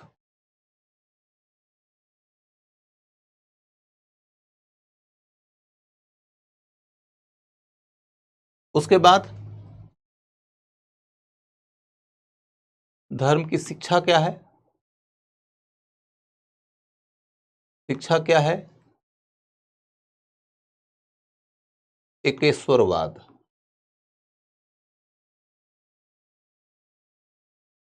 एकेश्वरवाद। उसके बाद निर्गुण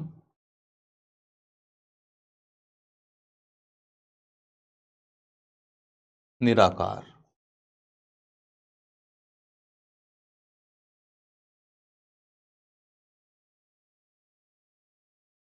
निर्गुण और निराकार।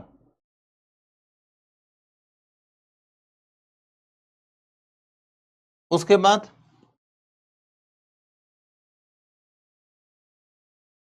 आचरण का नियम क्या था? आचरण का नियम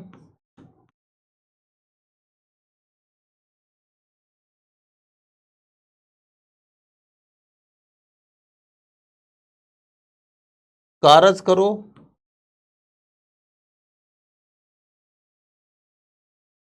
कारज करो, वंड चको,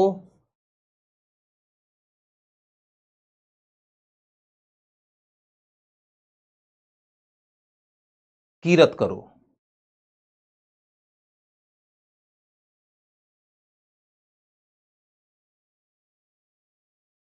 कीरत करो। धर्म प्रवर्तक कौन थे? गुरु नानक। धार्मिक शिक्षा क्या थी? एकेश्वरवाद, निर्गुण और निराकार। आचरण के नियम क्या थे?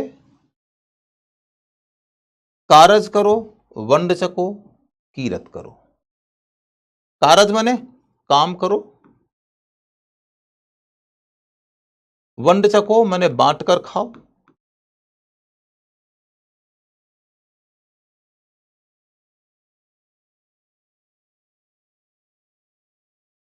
कीरत करो माने ईश्वर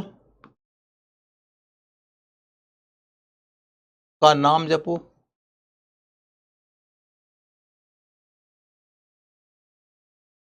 ईश्वर का नाम जपो। और पंचदोष से दूर रहो। अब 5 दोष क्या है वो सब चीज के बारे में डिटेल में पढ़ना जरूरी नहीं है आपके लिए। बस इतना है कि 5 प्रकार के दोष बताए गए हैं, माने अवगुण बताए गए हैं। ऐसे व्यवहार जो मानव को नहीं करना चाहिए उनसे दूर रहो। वो ईर्ष्या से, लोभ से, वो वासना से, इन सबों से दूर रहने की बात कही गई है। तो पंचदोष से दूर रहो। बात स्पष्ट है। इसके बाद तब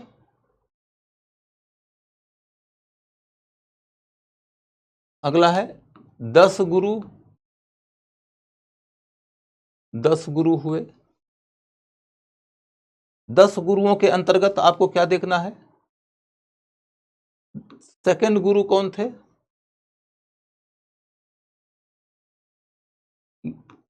गुरु अंगद।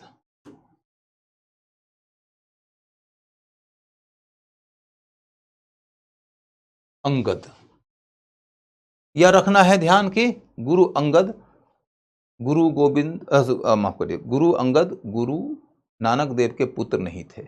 अपने पुत्र को उन्होंने गुरु नहीं बनाया था। उसके बाद गुरु अर्जुन देव, ये थे 5वें गुरु।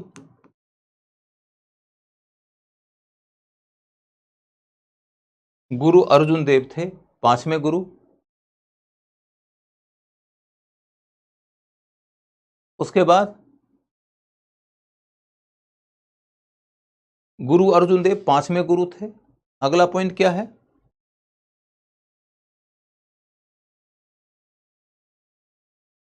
गुरु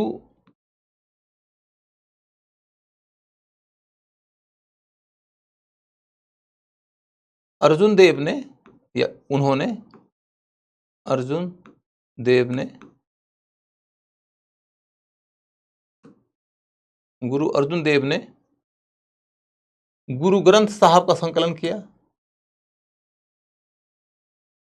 गुरु ग्रंथ साहब का संकलन किया।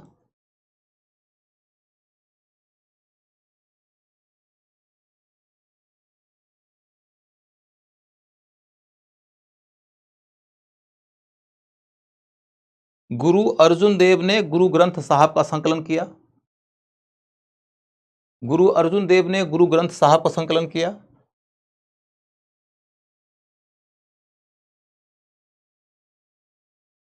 इनको जहांगीर ने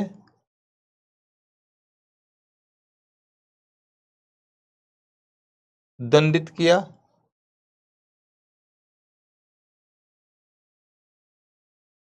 जहांगीर ने दंडित किया। इनको जहांगीर ने दंडित किया। इससे इनको जहांगीर ने दंडित किया। इससे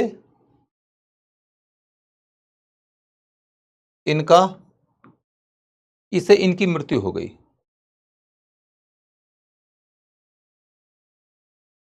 जहांगीर ने दंडित किया, इससे इनकी मृत्यु हो गई।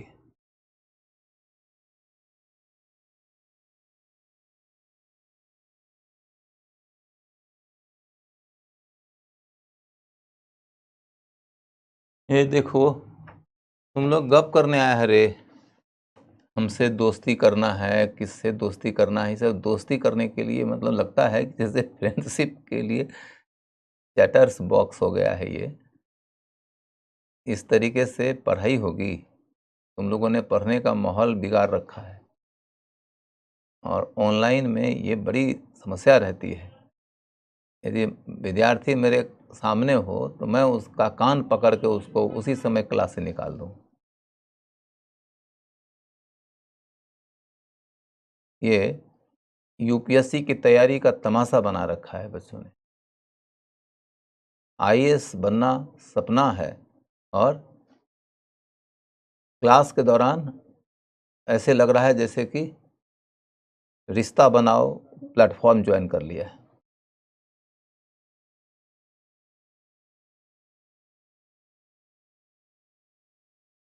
आगे बढ़ो कि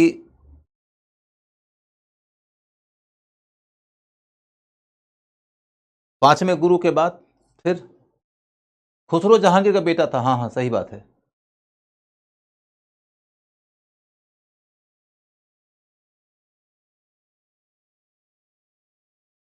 खुसरो जहांगीर का बेटा था, ये सही है। अगला मुद्दा,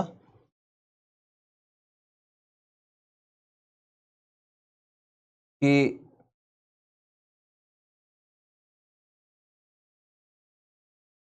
अब चलो आगे फोकस करो इधर।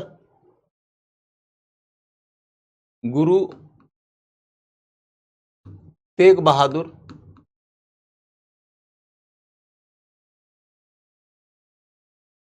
को औरंगजेब ने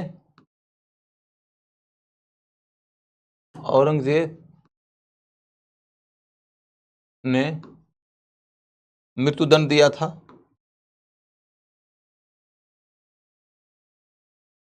मृत्युदंड दिया।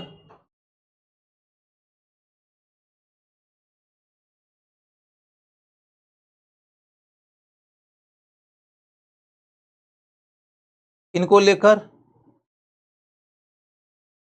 लेकर क्या प्रमुख सेइंग है? फिर दिया सार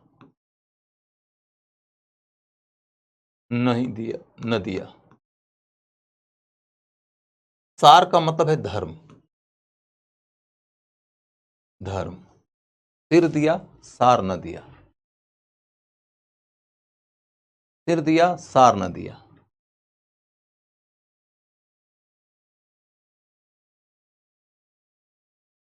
उसके बाद फिर अंतिम गुरु गुरु गोविंद सिंह। गुरु गोविंद सिंह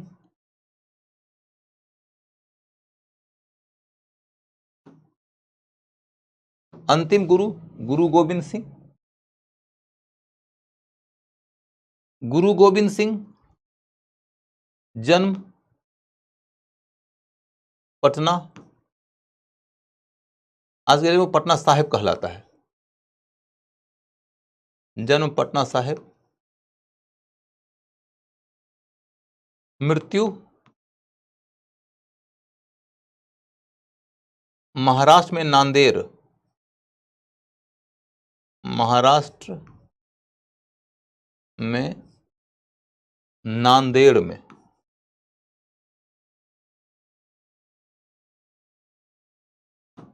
नांदेड़।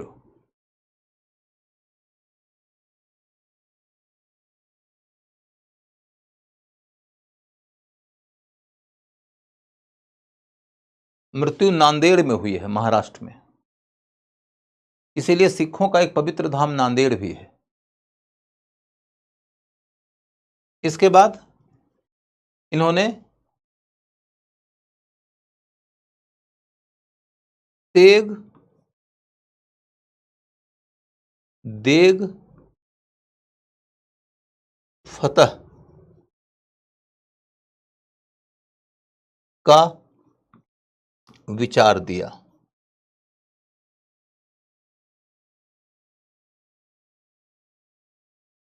तेग देग फतह का विचार दिया। तेग देग फतह। तेग माने क्या है? युद्ध। और देग माने क्या है? धर्म।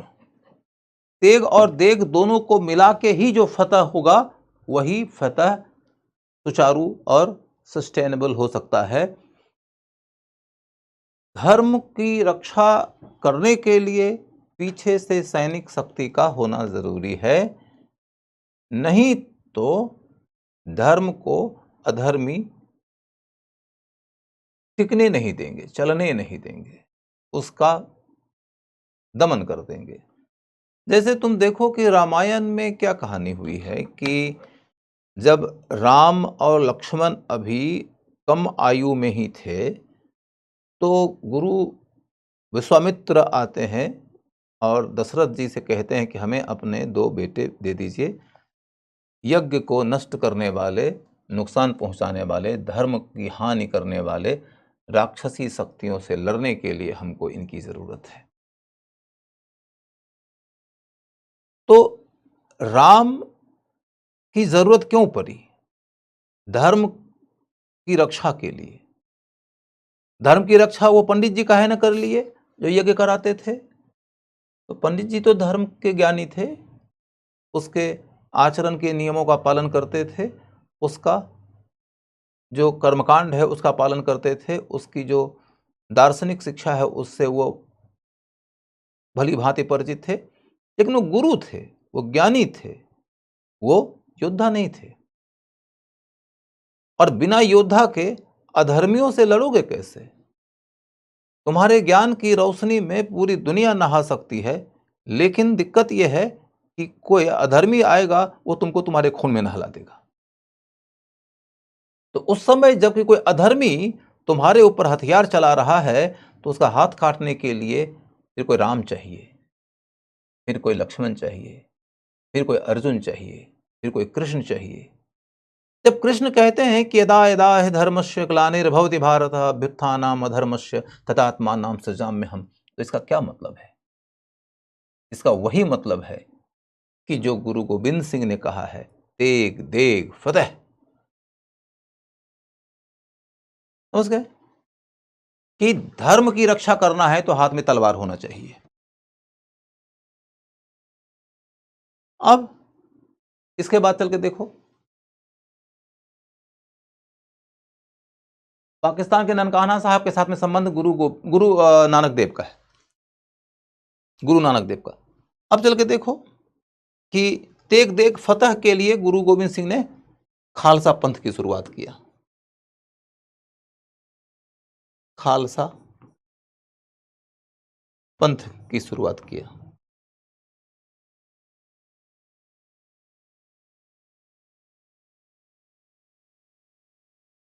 इसके तहत केस, कंघा,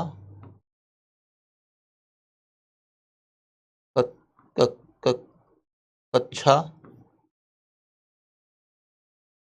कृपान, केस, कड़ा, कंघा और किच्छा, कृपान, केस, कंघा, कड़ा, केस, कंघा, कड़ा, कच्छा और कृपान, ये रास्ता बताया गुरु गोविंद सिंह ने। अब अगला मुद्दा है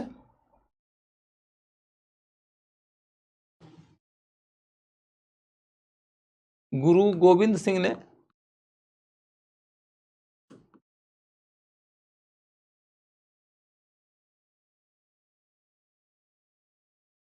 गुरु गोविंद सिंह ने गुरु गोविंद सिंह ने जफरनामा लिखा था। जफरनामा औरंगजेब को लिखा था।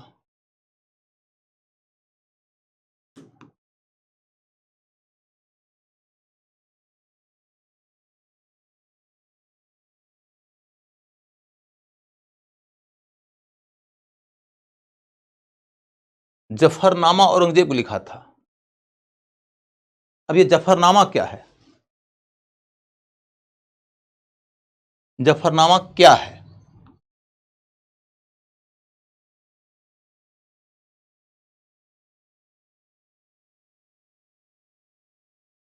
माफीनामा, माफीनामा,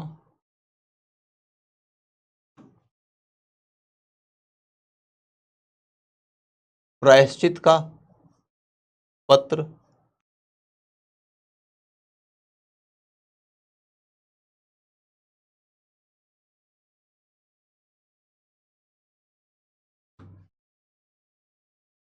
युद्ध के दर्शन,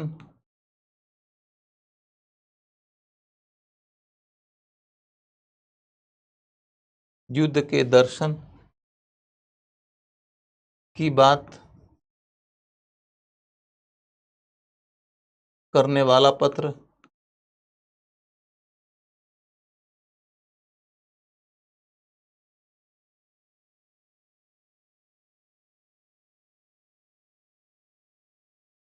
संधि पत्र।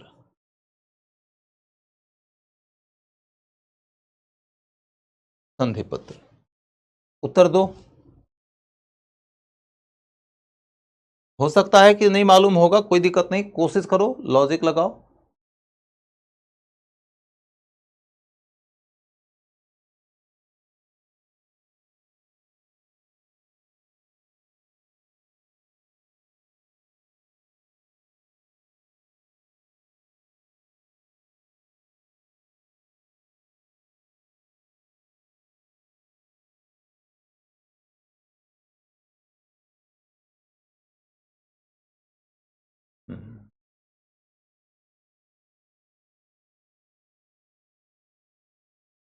चलो भैया, मैंने देख लिया तुम लोग का आंसर। तो गुरु गोविंद सिंह के बारे में पहली बात तो यह समझो कि उन्होंने औरंगजेब को लेटर लिखा था, ये सच है, लेकिन वह पत्र माफीनामा नहीं है, वह पत्र संधि का करारनामा नहीं है, उस पत्र में कोई प्रायश्चित नहीं है, एक गुरु का ज्ञान है जिसके अंतर्गत उन्होंने ये बताया है कि युद्ध सिर्फ और सिर्फ तभी जायज है जब वह धर्म की रक्षा के लिए किया जा रहा हो। मैं तुम्हारे खिलाफ युद्ध लड़ रहा हूं तो सिर्फ और सिर्फ धर्म की रक्षा के लिए। मैं देग के लिए तेग का उपाय चुनने के लिए विवश हूं, लेकिन तुम क्या कर रहे हो? तुम साम्राज्य के विस्तार के लिए, अपनी स्वेच्छाचारिता के लिए, अपनी निरंकुशता के लिए दूसरे के ऊपर दमनकारी तरह से हमले कर रहे हो। तुम गलत हो। यानी कि वो औरंगजेब को युद्ध का दर्शन समझाए हैं उस लेटर में। ऐसा नहीं है कि औरंगजेब उनके इस दर्शन वाली पत्री को पढ़ के पारंगत हो जाएगा और उनके बताए रास्ते पर चलने लगेगा क्योंकि उसका दिल बदल जाएगा। दिल नहीं बदला है उसका। वो कहते हैं ना कि हजारों साल के अरे हजारों साल के ह्यूमन लाइफ में बस इतना ही हासिल है कि पहले औजार पत्थर के होते थे, अब दिल पत्थर के होते हैं। तो कहाँ औरंगजेब का पत्थर दिल बदलेगा इस महान गुरु के द्वारा दिए गए इस संदेश से। लेकिन जफरनामा क्या है? तो युद्ध के दर्शन की पत्री है। समझ गए? आंसर होगा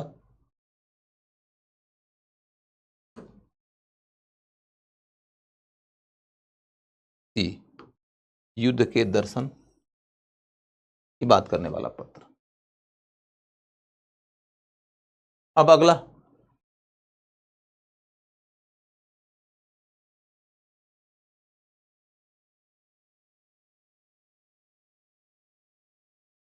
बंदा बहादुर। बंदा बहादुर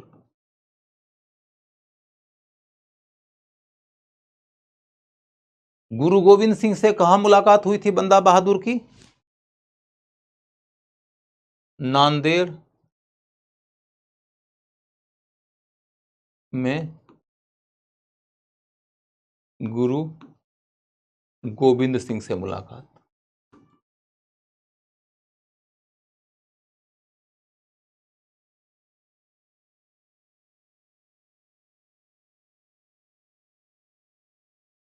नांदेड़ में गुरु गोविंद सिंह से मुलाकात।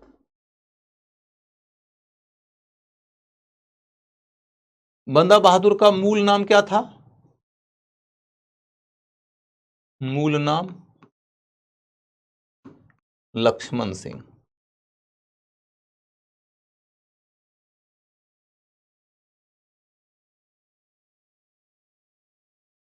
बंदा बहादुर नाम कौन दिया? गुरु ने बंदा बहादुर नाम दिया।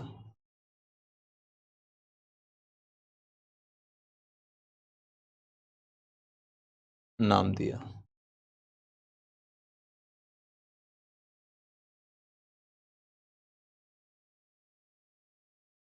इसकी उपलब्धियां क्या है?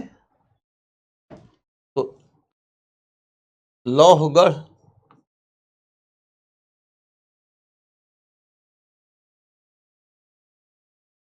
पर कब्जा,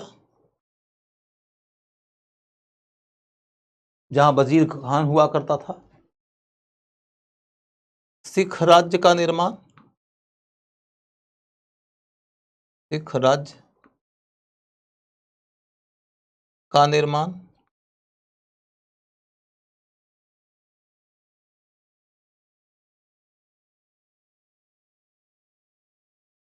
वजीर खान को दंड देना,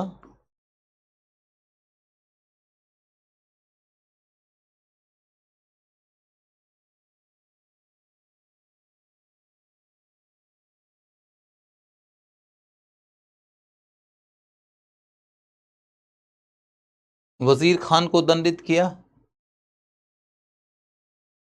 उसके बाद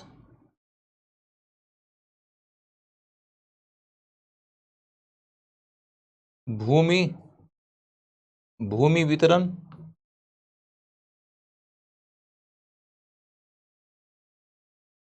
और दलित उत्थान।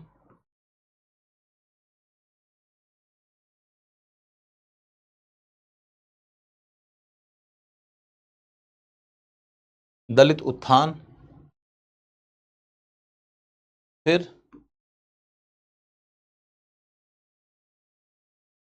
मुगल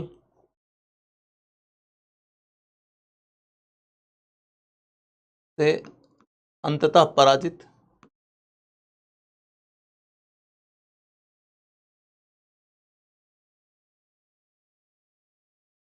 एवं मृत्युदंड। मृत्यु दंड। अभी देखो, तुम लोगों को एक बात समझना पड़ेगा, वो ये कि यदि तुम लोग ये समझ रहे हो कि सिर्फ और सिर्फ मॉडर्न इंडिया की पढ़ाई तुम्हारी हो रही है तो तुम गलतफहमी में हो। हमें कुछ एक टॉपिक्स को ऐसे पढ़ना होता है कि जिसमें मॉडर्न और मिडिवल दोनों मर्ज होता है। सिखों के बारे में अभी तक तुमने जितनी भी पढ़ाई किया वो सब मध्यकाल का टॉपिक है, लेकिन तुमने देखा होगा कि मध्यकाल के दौरान ये टॉपिक नहीं पढ़ाया गया था।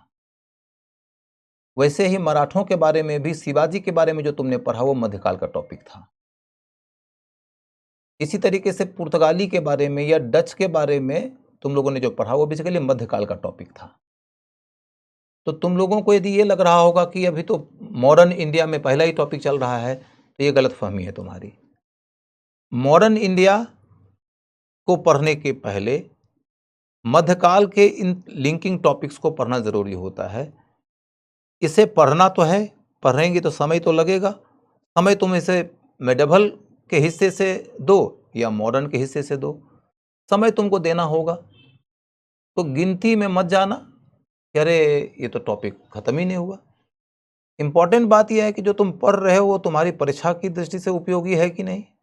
और यदि परीक्षा की दृष्टि से उपयोगी है तो तुम यदि गणित भी आओगे कि टॉपिक में कितना घंटा लगा, तो ये गणित तुम्हारे भाग्य के गणित को खराब कर देगा।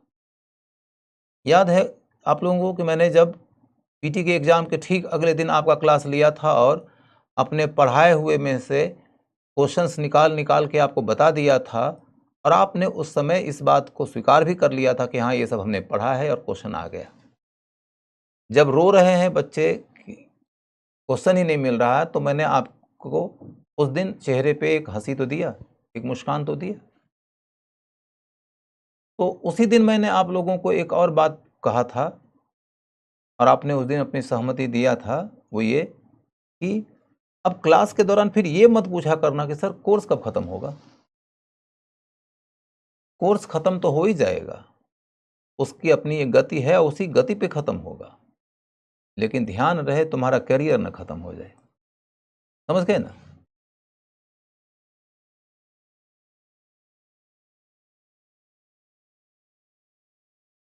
तो अब देखो आगे, बंदा बहादुर कहानी तो हो गई। अब फिर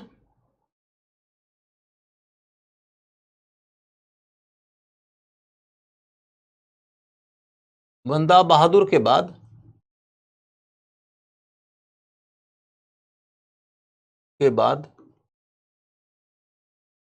नेतृत्वहीन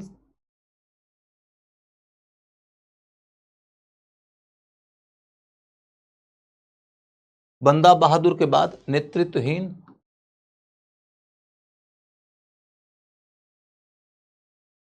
बंदा बहादुर के बाद नेतृत्वहीन सिखों के 14 मिस्ल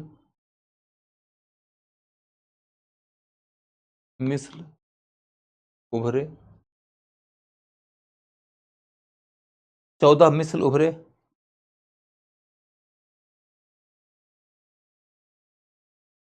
14 मिस्ल उभरे। सबका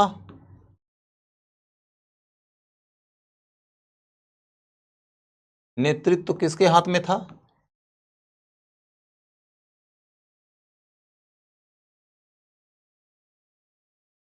किसके पास था? इन सब का नेतृत्व कौन करता था? इन सब का नेतृत्व कौन करता था? मुगल बादशाह करता था क्या? तो नहीं। कोई इनका सिख राजा करता था? तो नहीं। तो इनका नेतृत्व कौन करता था? तो गुरु ग्रंथ साहब।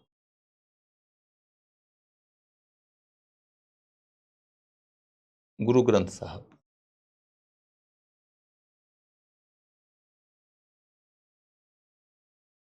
गुरु ग्रंथ साहब, ये गुरु ग्रंथ साहब को अपना नेता मानते थे।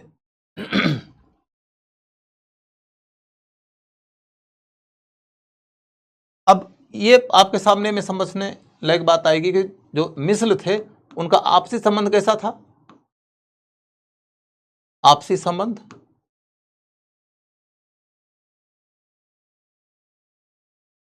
तो प्रतिस्पर्धी। प्रतिस्पर्धी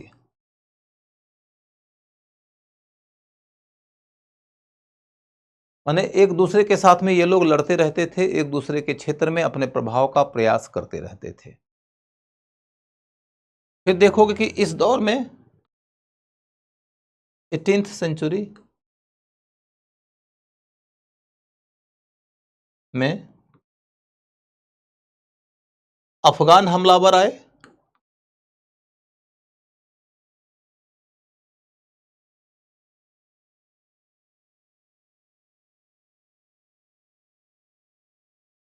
अफगान हमलावर आए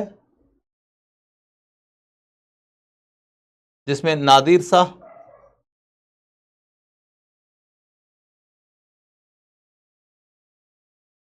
नादिर शाह, अहमद शाह अब्दाली,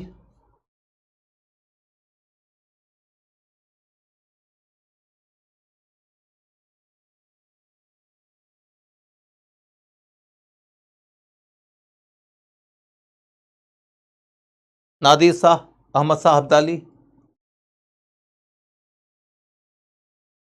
और जमान शाह।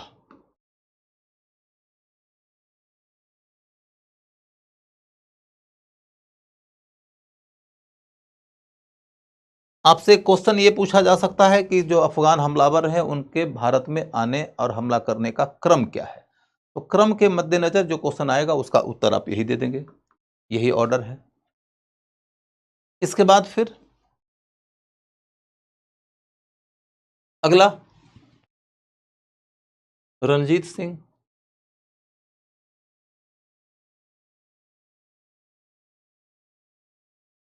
रणजीत सिंह कौन से मिसल का था? किस मिसल का?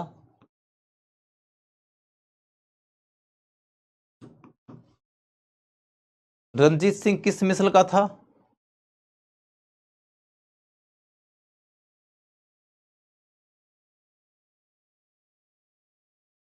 सर, जब गुरु ग्रंथ सिंह को ये अपना नेतृत्वकारी मानते थे अर्थात ज्ञान एक था, तो प्रतिस्पर्धा कैसे?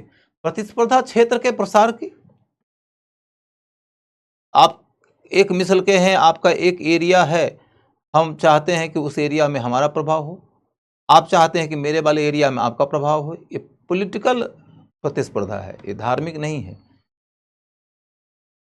तो किस मिसल का था? तो सूकर चकिया।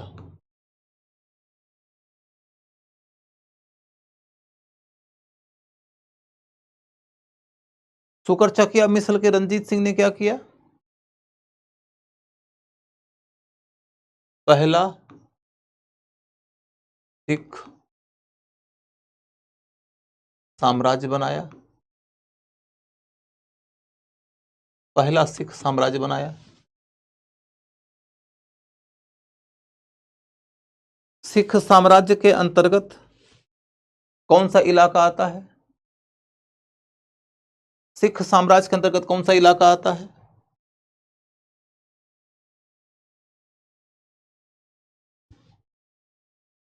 सिख साम्राज्य के अंतर्गत कौन सा इलाका आता है? तो सतलज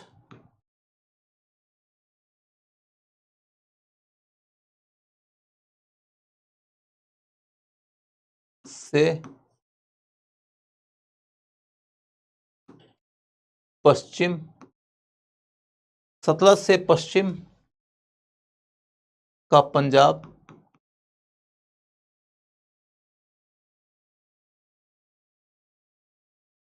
मुल्तान,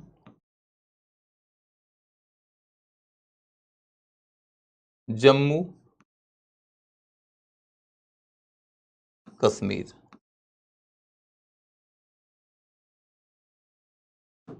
जम्मू और कश्मीर। तो ध्यान रखिएगा, नोट के लायक बात क्या है, स्पेशली क्या नोट करना है, तो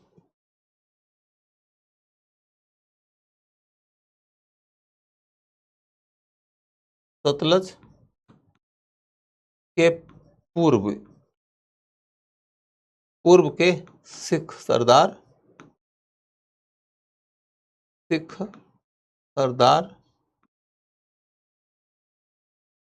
अंग्रेजों की शरण में थे।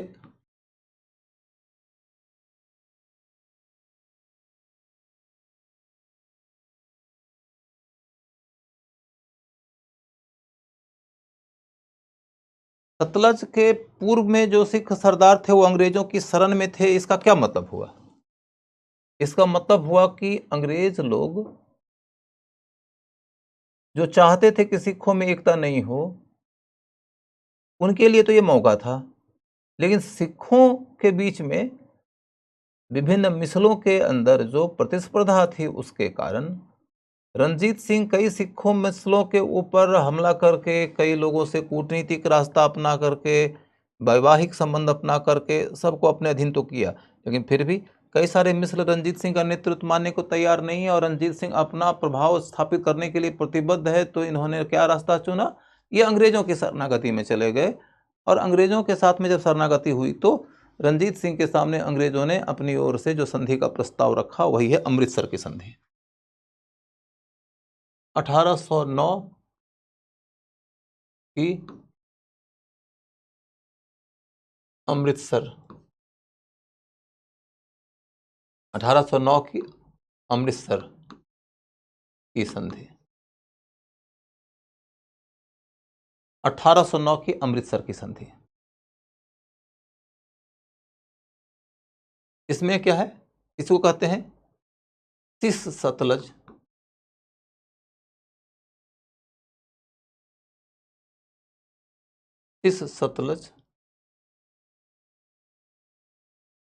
की नीति। सिस सतलज का मतलब होता है सतलज के इस पार और सतलज के उस पार। इसका लाइन लिख लीजिए। इसी के तहत यह तय हुआ कि रणजीत सिंह सतलज के पूर्व में रहने वाले सिखों के विरुद्ध अभियान नहीं करेगा। इसी के तहत यह तय हुआ कि रणजीत सिंह सतलज के पूर्व में रहने वाले सिखों के विरुद्ध अभियान नहीं करेगा। इसके बाद रणजीत सिंह ने सिंध, नोट की बात कर रहे थे ना हम लोग, नोट की बात कर रहे थे, तो एक तो नोट हो गया सतलज के पूर्व की बात का, दूसरा हो गया नोट में ही कि रणजीत सिंह सिंध के विरुद्ध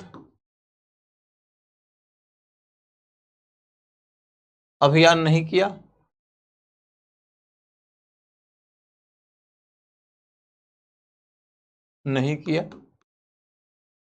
रणजीत सिंह ने सिंध के विरुद्ध अभियान नहीं किया।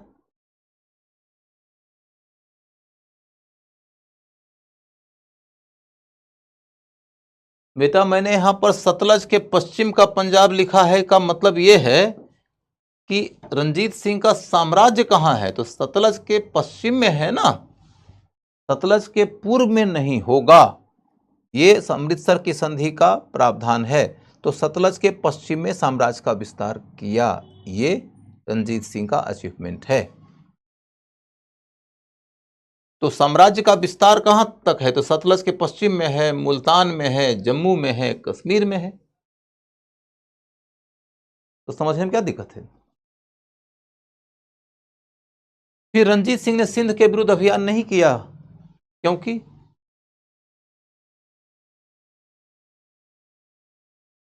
क्योंकि बोलो, क्यों नहीं किया? क्योंकि रोपड़ में विलियम बेंटिक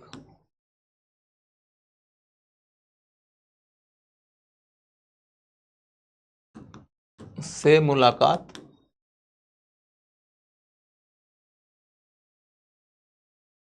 में बेंटिक ने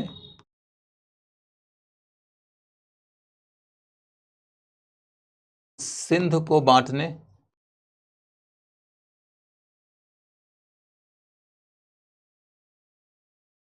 के रणजीत सिंह के प्रस्ताव को नकार दिया था।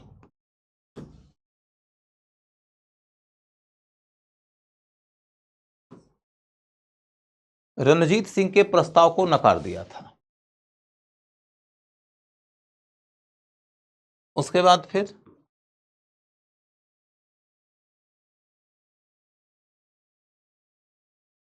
रणजीत सिंह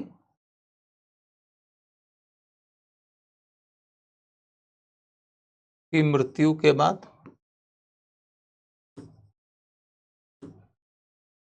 मृत्यु के 10 वर्षों के अंतराल में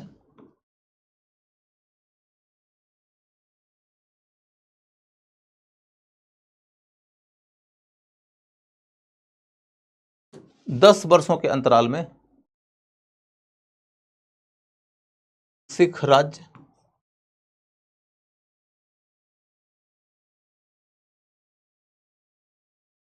अंग्रेजों के अधीन आ गया।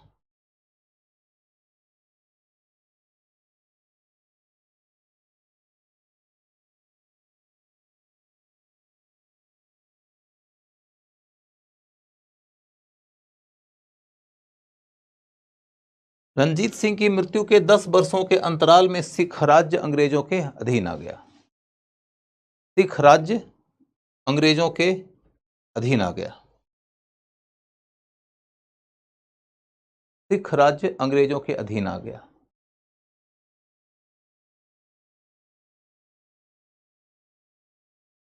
इसके लिए 2 युद्ध हुआ। 2 युद्ध हुआ।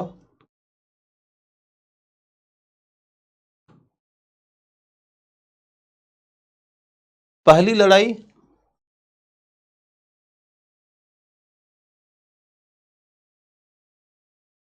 लड़ाई में जीतने के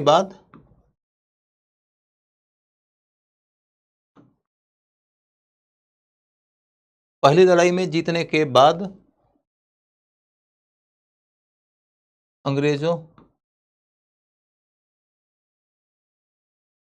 ने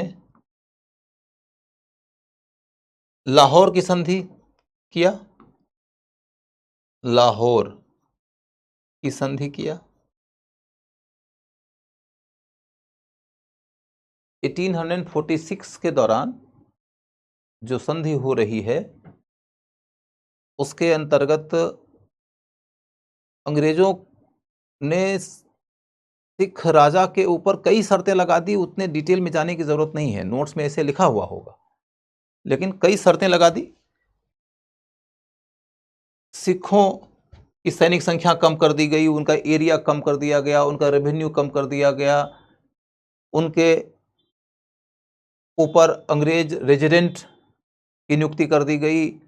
एक तरीके से सिख कमजोर पड़ गए। इतना कमजोर करने की कोशिश की गई कि ये उसका माने अंग्रेजों का फिर आगे मुकाबला न कर सकें। बावजूद इसके अंग्रेज संतुष्ट नहीं हुए तो लाहौर की संधि के बाद, लाहौर की संधि के बाद एक पूरक संधि हुई, पूरक संधि हुई, और उसको क्या कहते हैं? भैरोवाल की संधि।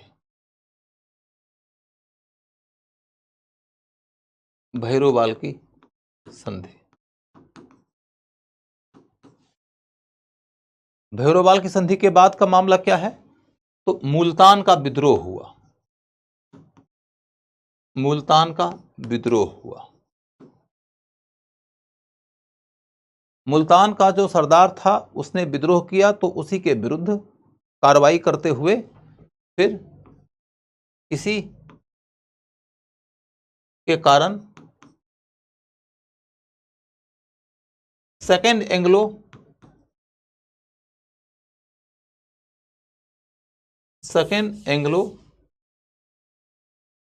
सिख वॉर हुआ, द्वितीय आंग्ल सिख युद्ध हुआ, जिसमें अंग्रेजों की जीत हुई। इस द्वितीय आंग्ल सिख युद्ध का एक बहुत महत्वपूर्ण युद्ध था गुजरावाला युद्ध, गुजरावाला युद्ध, जिसमें अंग्रेजों की जीत हुई थी।